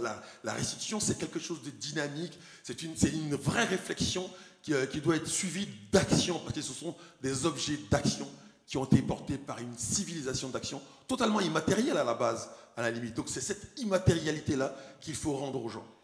C'est vrai, et je poursuis pour dire que, juste quand même, pour dire à Gauze que, effectivement, des musées n'existent pas, c'est une modalité occidentale. Et si les Africains ne vont pas au musée, c'est parce que ça ne relève pas de leur culture. Et vous dire à vous que, parallèlement, en même temps que les États modernes construisent des musées qui ne sont pas visités par les gens eux-mêmes ont des trésors royaux, ont des hôtels, ont des formes de conservation et de vénération, de dynamisation de ces objets qui sont claniques, familiales, proches et qui permettent de préserver la mémoire, pas autant que pourraient le faire des institutions qui pérennisent ça.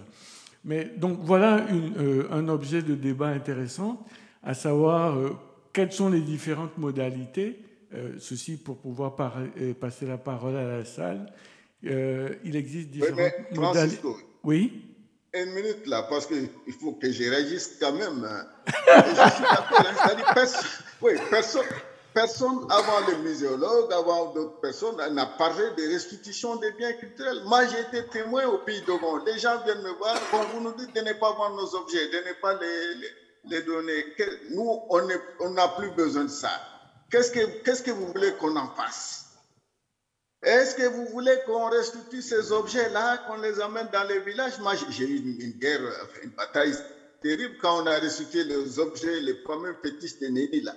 On voulait les retourner au Pays Dogon dans les villages d'origine, avec le directeur du musée, Samuel Sidibé, qui voulait les garder au musée. J'ai dit non, tu as 40 000 objets, et comment dans la poussière ici, tu n'arrives pas à les montrer, pourquoi il faut les remettre, ces gens en ont besoin.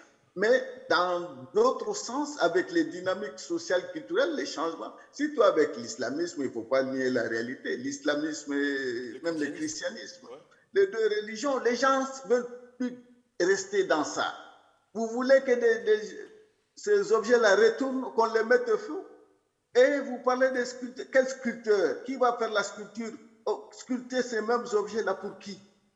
Donc, c'est une question très, très, très, très sensible, très difficile à analyser. C'est un point de vue. Hein. Amadi Bokoum, il a dit la même chose. C'est nos objets, rendez-nous les mêmes si on doit les détruire. Non, c'est du nihilisme un peu. Alors, moi, je pense qu'il faut rester dans cet esprit de musée. Francis Côte, il a dit au Pays Dogon, il y a tellement de sanctuaires intouchables, hein, des sanctuaires totémiques, où il y a plein d'objets. Garder, personne n'ose les toucher parce que les gens y croient encore. Mais dans une région où vous voulez retourner ces objets-là, c'est vos objets, ça appartenait à vos ancêtres, arrière-grands-parents, etc. Alors vous dites non, non, on n'a plus besoin de ça, ça c'est fini, là, c'est archaïque, etc. Donc, sachons raison garder et allons dans la démarche des institutions qui, c'est un héritage colonial, là, il faut pas l'énier, ça fait partie de notre patrimoine, la colonisation. C'est la colonisation qui a créé ces musées-là. Hein? Tous ces musées-là, c'est l'esprit de musée, ça vient de l'Occident, hein? Sous la forme actuelle, je vais dire. Donc, restons dans ça. Si on a des objets, voir comment on peut les conserver dans ce musée et à des fins d'éducation, que nos enfants ne partent plus à Paris. Ceux qui sont à Paris, ils payent de l'argent pour aller au musée. Il n'a pas dit. Peut-être c'est pourquoi ils ne vont pas. Parce qu'il faut payer de l'argent pour aller voir ce qui appartenait à ton arrière-grand-père, souvent c'est ces gens-là. Mieux vaut que ceux qui sont là déjà puissent les voir. C'est déjà ça quelque chose. Voilà. Bien, merci. Il nous reste un peu de temps pour vos questions, vos réflexions. Bon. Ah, d'accord. Cédric ? Je voudrais... Oui. Juste, alors, moi, je ne défends pas le musée. Hein. Je voudrais éclairer par sa fonction du musée. Et le musée, c'est pas un objet en soi, c'est ce qu'on en fait, en fait. Hein. Il y a des musées dans le monde qui sont... où les communautés ont des accès libres à des objets. J'en ai vu en Australie, il y en a avec les communautés amérindiennes. Donc, je pense qu'il faut ne pas être complètement bloqué. On peut être critique, mais pas être bloqué sur l'objet musée. Et sur la question, et je dis le débat international, depuis les lois de 1994, il me semble, aux États-Unis et ce qui se passe en Australie avec les communautés aborigènes, c'est un peu qu'on a dit que les musées étaient des espaces où on conservait du patrimoine. Sur comment on le conserve, comment on instaure un dialogue. Moi, je ne trouve pas que les musées... on peut avoir une image du musée fermé. D'abord, ce n'est pas la mienne. Je pense qu'il y a des musées qui sont fermés, etc. Mais je crois que c'est un outil, et c'est pour ça que je pense qu'une des clés, c'est que faisons-nous? Et chacun est libre de faire ce qu'il veut dans son musée. Hein. Il n'y a pas une loi universelle qui dit que les musées doivent être fermés à tout dialogue, mettre que les objets dans les réserves. Il y a des musées absolument vivants et des musées qui n'ont pas d'objets dans les dialogues. Amadi Bokoum me disait qu'il ne voulait pas être esclave de ses collections avec ce musée des civilisations noires à Dakar. Donc il y a des réflexions, il n'y a pas de modèle. C'est juste que moi je pense qu'il faut regarder objectivement ce que le musée a de positif. Il a permis de conserver, c'est le Ralif Tal lui-même qui me disait que si les objets étaient restés en Afrique, ils n'auraient pas été forcément conservés. Ça ne veut pas dire qu'il faut les garder en Europe, que la question de propriété ne doit pas être soulevée. Mais je pense qu'il faut regarder ces questions et se dire, prenons le meilleur là où il est à prendre en termes de connaissances, parce que souvent, la culture matérielle, moi je l'ai vécu avec les communautés aborigènes, des objets dont la fabrication, les techniques de fabrication avaient été perdues, etc., ont pu être retrouvés grâce aux objets conservés dans les musées. Voilà, ça c'est quelque chose de positif, et ça n'a rien à voir, à mon avis, avec la question de la restitution. Ce n'est pas une hiérarchie, dire ça c'est bien, c'est pas bien. C'est juste que je pense que dans ce dialogue que moi j'invite à avoir, c'est essayer de prendre le meilleur là où il est et de ne pas être forcément dans une posture. Voilà. Alors je pense pas que je partage pas ton avis, Gauss, sur le fait que tous les musées tiennent des discours de techniques, administratifs. Voilà. C'est un peu dans Babar où on dit à chaque fois qu'il y a un problème dans Babar, on dit on va créer une commission. Parce qu'il se passe des choses dans le monde entier très intéressantes. La conservation du patrimoine par les chefferies du Cameroun est aussi très intéressante. Et en France, il y a des patrimoines qui ne sont pas dans les musées, qui sont conservés ailleurs par des communautés professionnelles, des communautés religieuses. Je pense que sont des voies intéressantes et de ne pas se focaliser sur 2 ou 3 exemples. Voilà un peu ce que je voulais dire. Merci beaucoup. C'est un débat, une réflexion qui foisonne. Malheureusement, si je m'en tiens à l'horaire, il ne nous reste plus que 7 minutes, mais je pense qu'on peut dépasser, qu'on peut se prendre 20 minutes, non? À peu près. En tout cas, le temps que vous puissiez exprimer poser des questions, formuler des remarques, voire des propositions. Je rappelle que l'équipe du festival compte nourrir cette réflexion, l'alimenter, l'approfondir. Et donc, la parole est à vous et ça ne fait que commencer. Bien, alors il y a une demande de parole là, sur ma gauche. Est-ce qu'il y a... Malheureusement, il n'y aura pas de micro, il faudra juste parler fort. Et je vais répéter votre question. Voilà. Moi, je reviens sur la manière dont ces objets ont été fabriqués. Ces objets, en général, ont été fabriqués dans un contexte très particulier. Alors, attendez, il revient sur la manière dont les objets ont été fabriqués dans des contextes particuliers.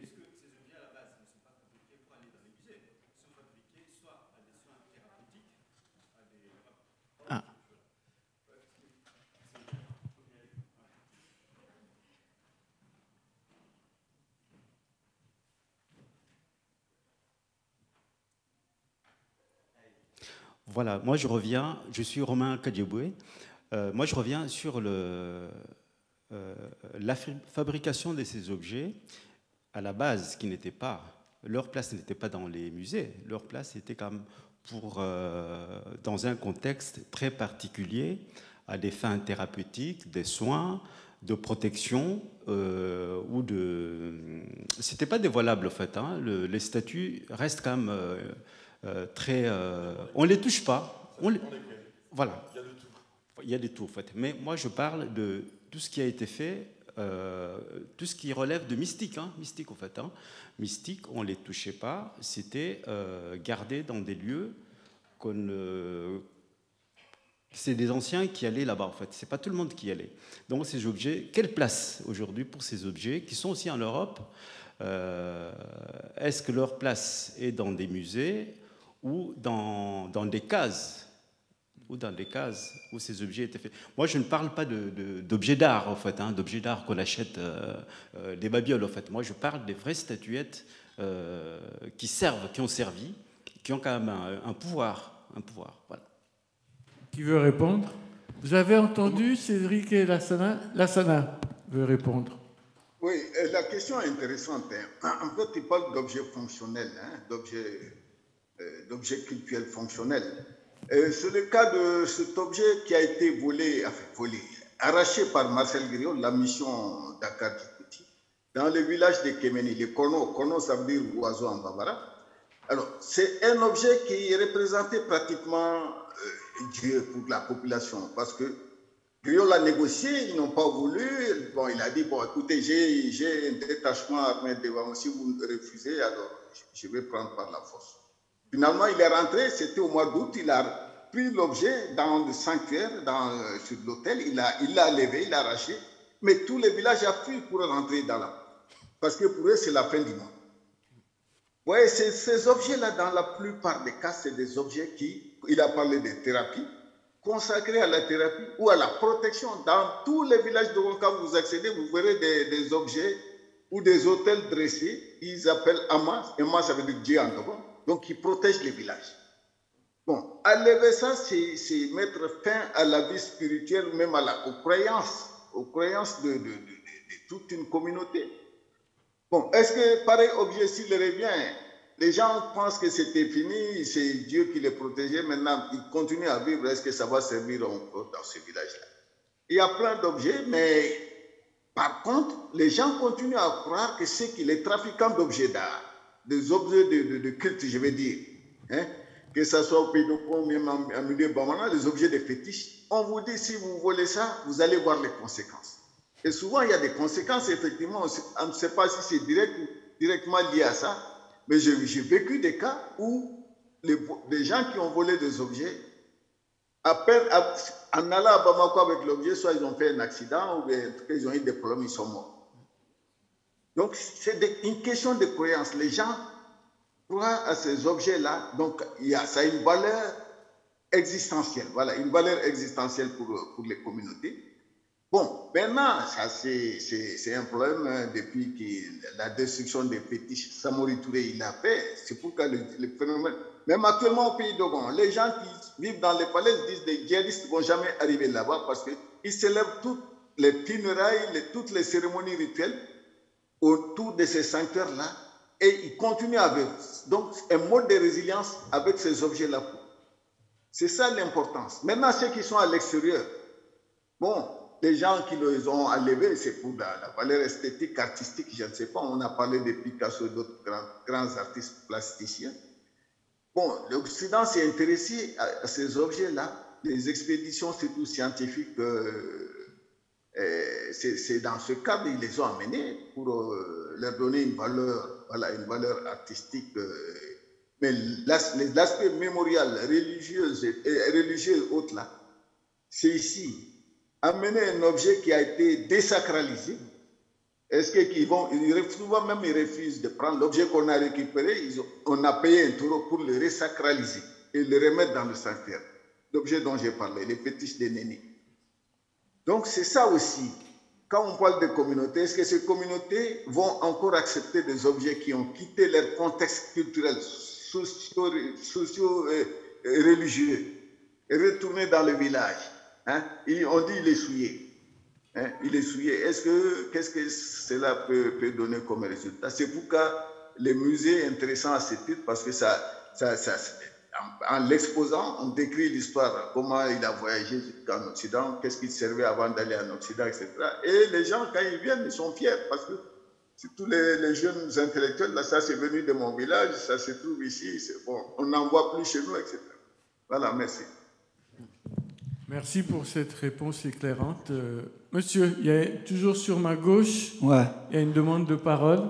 Alors, je voulais vous signaler qu'il y avait une solution qui avait été proposée dans un petit livre, une sorte de fable, une fable, d'ailleurs, c'est pas une sorte, c'est une fable, qui était des lions comme des danseuses d'Arnaud Bertina, qui est sorti en 2015, et dont l'argument était un Africain demande à ce que aller voir les trésors qui sont au quai dont on se branle là, au quai Vanly, et donc comme c'est de sa famille, il demande la gratuité, le voyage et la gratuité pour y aller.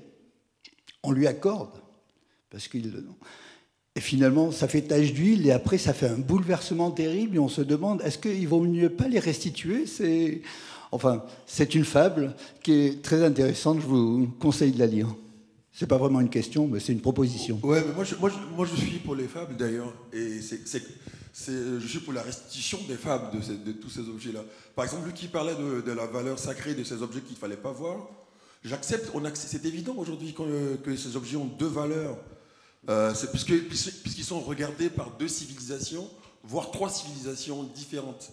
La première, la civilisation occidentale, qui leur donne une valeur esthétique, qui est un canon esthétique bien clair. La deuxième, la civilisation africaine, pour laquelle c'est un objet de colonisation, etc. Et la troisième civilisation, c'est la civilisation africaine d'avant celle d'aujourd'hui. Donc chacun de ces objets est au confluent de ces trois choses-là. Et donc l'idée, c'est vraiment de refabriquer les histoires qui donnent cette espèce. C'est comme ça qu'on va fabriquer l'universel de ces histoires. C'est comme ça qu'on va savoir qui va partir dans le musée, qui va rester dans la rue, sur quoi on va pisser, qu'est-ce qu'on va jeter à la mer, etc. C'est comme ça que c'est ce travail-là qui doit être fait. Et il ne peut pas commencer si on ne clarifie pas le discours sur voilà ces objets-là. Ils sont là. On change notre manière de parler cette fois-ci. On va fabriquer de l'éducation avec, on va fabriquer du discours, on va fabriquer des fables, comme avant. Comme cette troisième civilisation ancestrale qui a fabriqué des objets périssables, ou même qui ne sont pas faits pour être vus. Par exemple, comme disait Cissé tout à l'heure. D'accord ? Donc voilà, mais ils appartiennent à un monde nouveau aussi. Donc voilà, c'est ça qu'il faut fabriquer. Dans un nouveau discours, pas ce truc-là de dire il faut comment on va. C'est pas possible. Ce n'est plus possible qu'on nous parle comme ça. C'est juste ça. Une autre question, réaction, réflexion? Oui, madame. Sur la droite ici, qui peut lui passer le micro?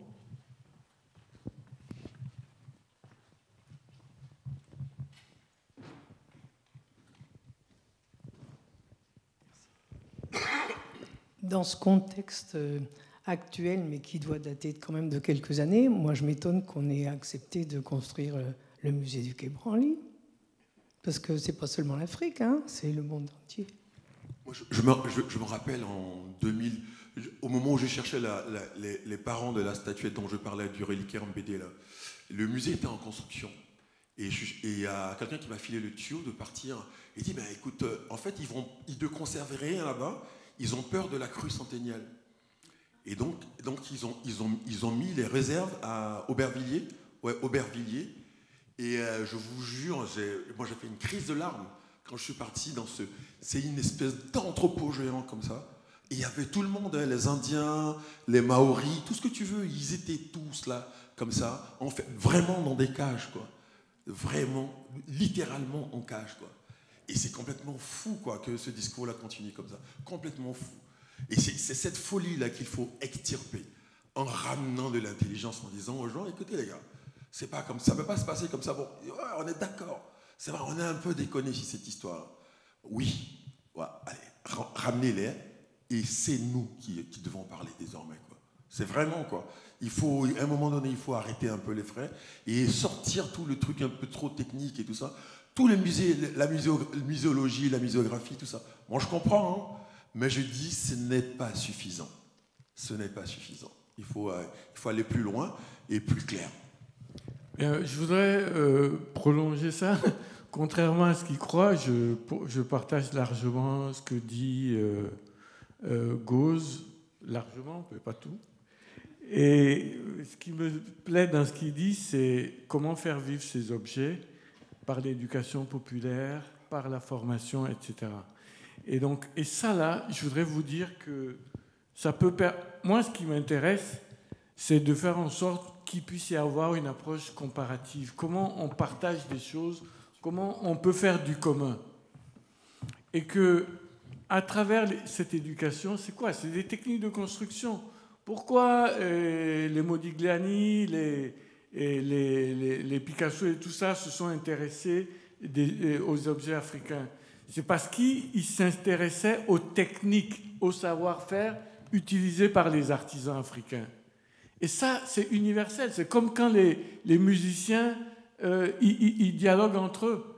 Et donc, il y a quelque chose à chercher là, en termes d'éducation populaire pour tous, sur la question des techniques, des échanges de techniques, et que là, le champ est ouvert et beaucoup de choses seraient possibles. Donc, s'il n'y a pas d'autres personnes qui voudraient... je veux bien prendre la parole. Demandent la parole, j'allais passer la parole aux intervenants qui sont à distance, à Lassana, à Cédric et à Gauze pour dire des mots de conclusion. C'est Lassana ou c'est Cédric qui demande la parole? Cédric. Et moi, ouais. Oui, sur la question, ta remarque, Gauze, je ne crois pas que la question ce soit une question qui concerne que les musées, etc. Enfin, aujourd'hui, la situation, elle est très concrète après la déclaration de Ouagadougou du président Macron, après la mise en place du rapport et des différents ateliers autour du rapport Savoie-Sarr. En fait, il y a quelque chose qui a changé. On est là dans une ère avec un fait politique. Voilà. Moi, ce que je trouve intéressant, c'est de regarder. Alors, on peut s'interroger pourquoi ça ne va pas plus vite, pourquoi c'est hétérogène, etc. Mais en tout cas, on ne peut pas dire objectivement que la situation est la même aujourd'hui qu'il y a 10 ans, par exemple. Voilà, ça c'est... En fait, ce qui est intéressant quand on regarde un peu à l'étranger, je trouve, c'est de voir comment des choses peuvent aller assez vite, prendre plus d'ampleur. Mais en tout cas, la réalité, si on prend le cas français, c'est qu'en tout cas, on a changé de situation, on peut dire qu'on a changé de paradigme et que les choses ne sont plus les mêmes aujourd'hui. Voilà. La question, pour moi, que je trouverais très intéressante, c'est pourquoi y a-t-il encore des résistances? Voilà. Et je pense que ça nous invite à réfléchir aussi sur les relations internationales, le rapport à la culture, aux identités et à ces questions très prégnantes de domination à travers la culture et la connaissance. Je voudrais répondre un peu à madame ou donner l'information pourquoi le musée du Quai Branly et puis faire une ouverture en forme de conclusion. Le musée du Quai Branly, la création du musée du Quai Branly s'inscrivait aussi dans un débat idéologique, si je puis dire, sur la reconnaissance des productions de certaines cultures extra-occidentales comme étant de l'art. Donc on ne peut pas dire que la construction soit inutile. C'est l'époque, depuis la conquête des Amériques par Christophe Colomb, on a vécu un processus de violence multiséculaire, traumatisante et non pas indépassable, mais qui va mettre du temps à se dépasser. Et même les crispations identitaires, de mon point de vue, les crispations identitaires que nous rencontrons ici relèvent du processus de remise en cause des critères inégalitaires mis en place par la conquête de Colomb et par la colonisation quelques siècles plus tard. Et donc, la création du musée du Quai Branly participe aussi d'une démarche de revalorisation des productions artistiques et culturelles d'objets dans les civilisations extra-occidentales. Ça s'explique par cela. Ça ne veut pas dire qu'il faut garder tous les objets qui ont été spoliés ou qui ont été acquis de on ne sait comment dans ce musée. Mais ça veut dire surtout qu'il faut installer une nouvelle relation, un nouveau mode de coopération. Et la conclusion que je voulais faire pour ma part, c'était de dire, mais pourquoi? Je pensais à l'exemple de la Grande Muraille Verte. Vous connaissez le projet de la Grande Muraille Verte en Afrique.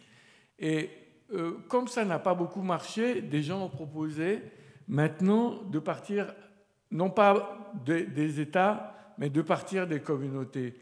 Pourquoi ne pas partir, comme le suggérait Cédric Crémière, ne pas partir des expériences des musées territoriaux, ne pas partir des réalités de la relation de ces musées territoriaux avec les diasporas, de ces cultures extra-occidentales, pour inventer quelque chose d'autre. Voilà, moi, ce qui serait ma contribution sous forme de questions et de conclusions. Gauze? Alors, moi, en termes de conclusion,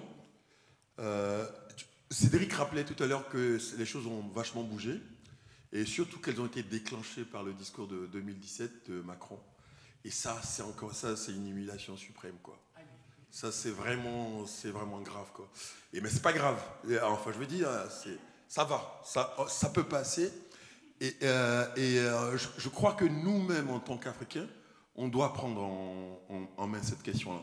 Donc moi, comme souvent, j'ai des initiatives assez iconoclastes, mais ça, je l'ai fait au moins, donc ça, c'est clair. Et donc, avec des potes, juristes, financiers, économistes, sociologues, historiens, on est en train de monter un joli petit dossier, 4 ou 5 statuettes, Baoulé, Senofo et tout ça. On va poursuivre Emmanuel Macron en tant que président de la France. Mais vraiment, on va poser une plainte au tribunal de grande instance pour dire bon, que voilà, ce sont des objets qui ont été volés, physiquement volés, on a les preuves, on a les receleurs et tout ça. Donc on veut les condamner, quelque chose comme ça. Mais un vrai dossier juridique, en fait, avec l'idée derrière de créer le vrai débat, mais sur des thèmes techniques, vraiment avec des financiers, des historiens, tout ça. Donc chacun va envoyer ses avocats à la barre. S'ils ne veulent pas le faire, moi je vais en faire un film, et puis voilà, ça va commencer là. S'ils ne veulent pas parler, moi je vais les faire parler. Et donc voilà, c'est prévu pour 2022. La plainte est en cours au tribunal de grande instance de Paris, mais nous, on veut faire le procès à Abidjan. Ça ne va pas se passer ici. On va faire le procès à Abidjan. Et comme on ne peut pas faire ça au nom de tout le monde, on a choisi 4 ou 5 statuettes un peu fragiles, là, sur lesquelles on bosse, on est en train de bosser comme des durs, là. Donc j'espère que Cédric, on va vous convoquer à la barre, là, du côté de la défense. Grand frère, si c'est Cédric, on va vous convoquer à la barre du côté de la défense. Et voilà, moi c'est ça la conclusion. Encore une fois, je suis pour que ce soit nous qui prenions la parole, même symboliquement dans des actions, y compris aussi iconoclastes que celle-là, mais ça va se faire. Voilà. Lassana et Cédric, vous voulez dire quelques mots de conclusion? Oui, moi je voudrais juste dire que ce que j'ai trouvé génial, c'est que, alors, il y a une conscience patrimoniale au niveau mondial, de deux côtés, c'est-à-dire des spolieurs et des spoliés, entre guillemets. Alors, le patrimoine, la culture, c'est le don et l'âme. Ça sert déjà à ça, c'est-à-dire parler de restituer des biens culturels qui appartiennent à des identités d'autres régions et qui contribuent, parce que c'est ça, il faut le dire, à développer les connaissances ailleurs, c'est déjà une valeur fondamentale. Alors, tout cela ne va pas se régler d'un coup de baguette magique. C'est un processus qui est engagé, il faut poursuivre. Nos objets sont nos objets, comme on le dit en bamanankan, la langue bamana. Le tronc d'arbre a beau séjourner dans l'eau, il ne deviendra jamais crocodile. Donc, ce qui appartient à l'Afrique, c'est nos identités très clairement marquées. On s'exprime par ça. Cela nous revient, que ce soit physiquement ou immatériellement, de façon tangible ou intangible. On ne va jamais dire que c'est des objets qui ont été fabriqués là-bas. Et l'appartenance, c'est très clair, là, ça nous appartient.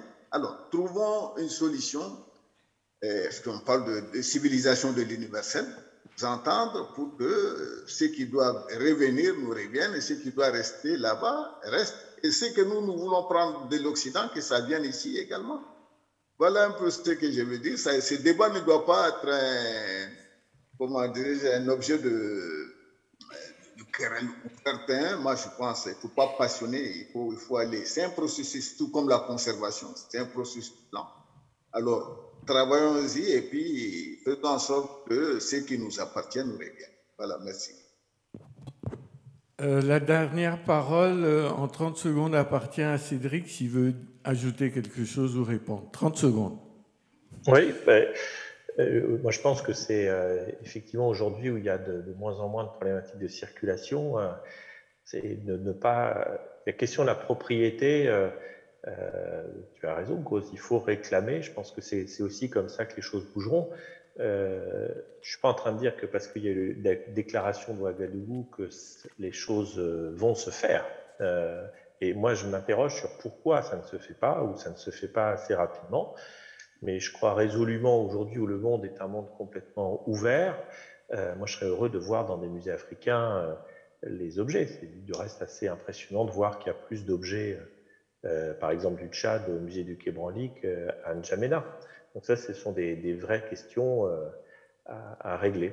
Voilà. En tout cas, moi, je suis d'accord avec la remarque de Francisco. Moi, j'étais dans un musée territorial, mais peut-être qu'il faut aussi regarder les initiatives individuelles à plus petite échelle, parce qu'il se passe beaucoup de choses. Et moi, je ne voudrais pas, en tout cas, qu'on imagine que le débat soit juste un débat uniquement soit géopolitique, soit à l'échelle du musée du Quai Branly, parce qu'il y a énormément de collègues qui ont envie de pousser les choses et de renverser cette situation qui ne plaît pas. Et en tout cas, je crois qu'on ne peut pas dire que les musées ou les gens de musée seraient a priori réfractaires, bien au contraire. En tout cas, il y a tout un tas de paroles et d'actions très ouvertes et qu'il est aussi intéressant de mettre en valeur. Voilà. Donc, que 1000 projets fleurissent, notamment en commençant ici par Chambéry. Merci de votre présence. Juste pour finir, donc merci à tous. Cette conférence, comme vous l'avez vu, est enregistrée. Donc vous pouvez la faire connaître et via le site internet de l'association, elle sera accessible et vous pouvez la faire connaître. Donc merci parce que je crois que vraiment les éléments ont été posés et il y a encore pas mal de travail à faire, hein, si j'ai bien compris, puisque là, on n'est vraiment qu'au début. Je voulais aussi remercier Maglone qui a organisé cette conférence avec Davina et avec les intervenants de qualité et les techniciens qui nous ont aidés pour la logistique. Merci à tous et bonne continuation.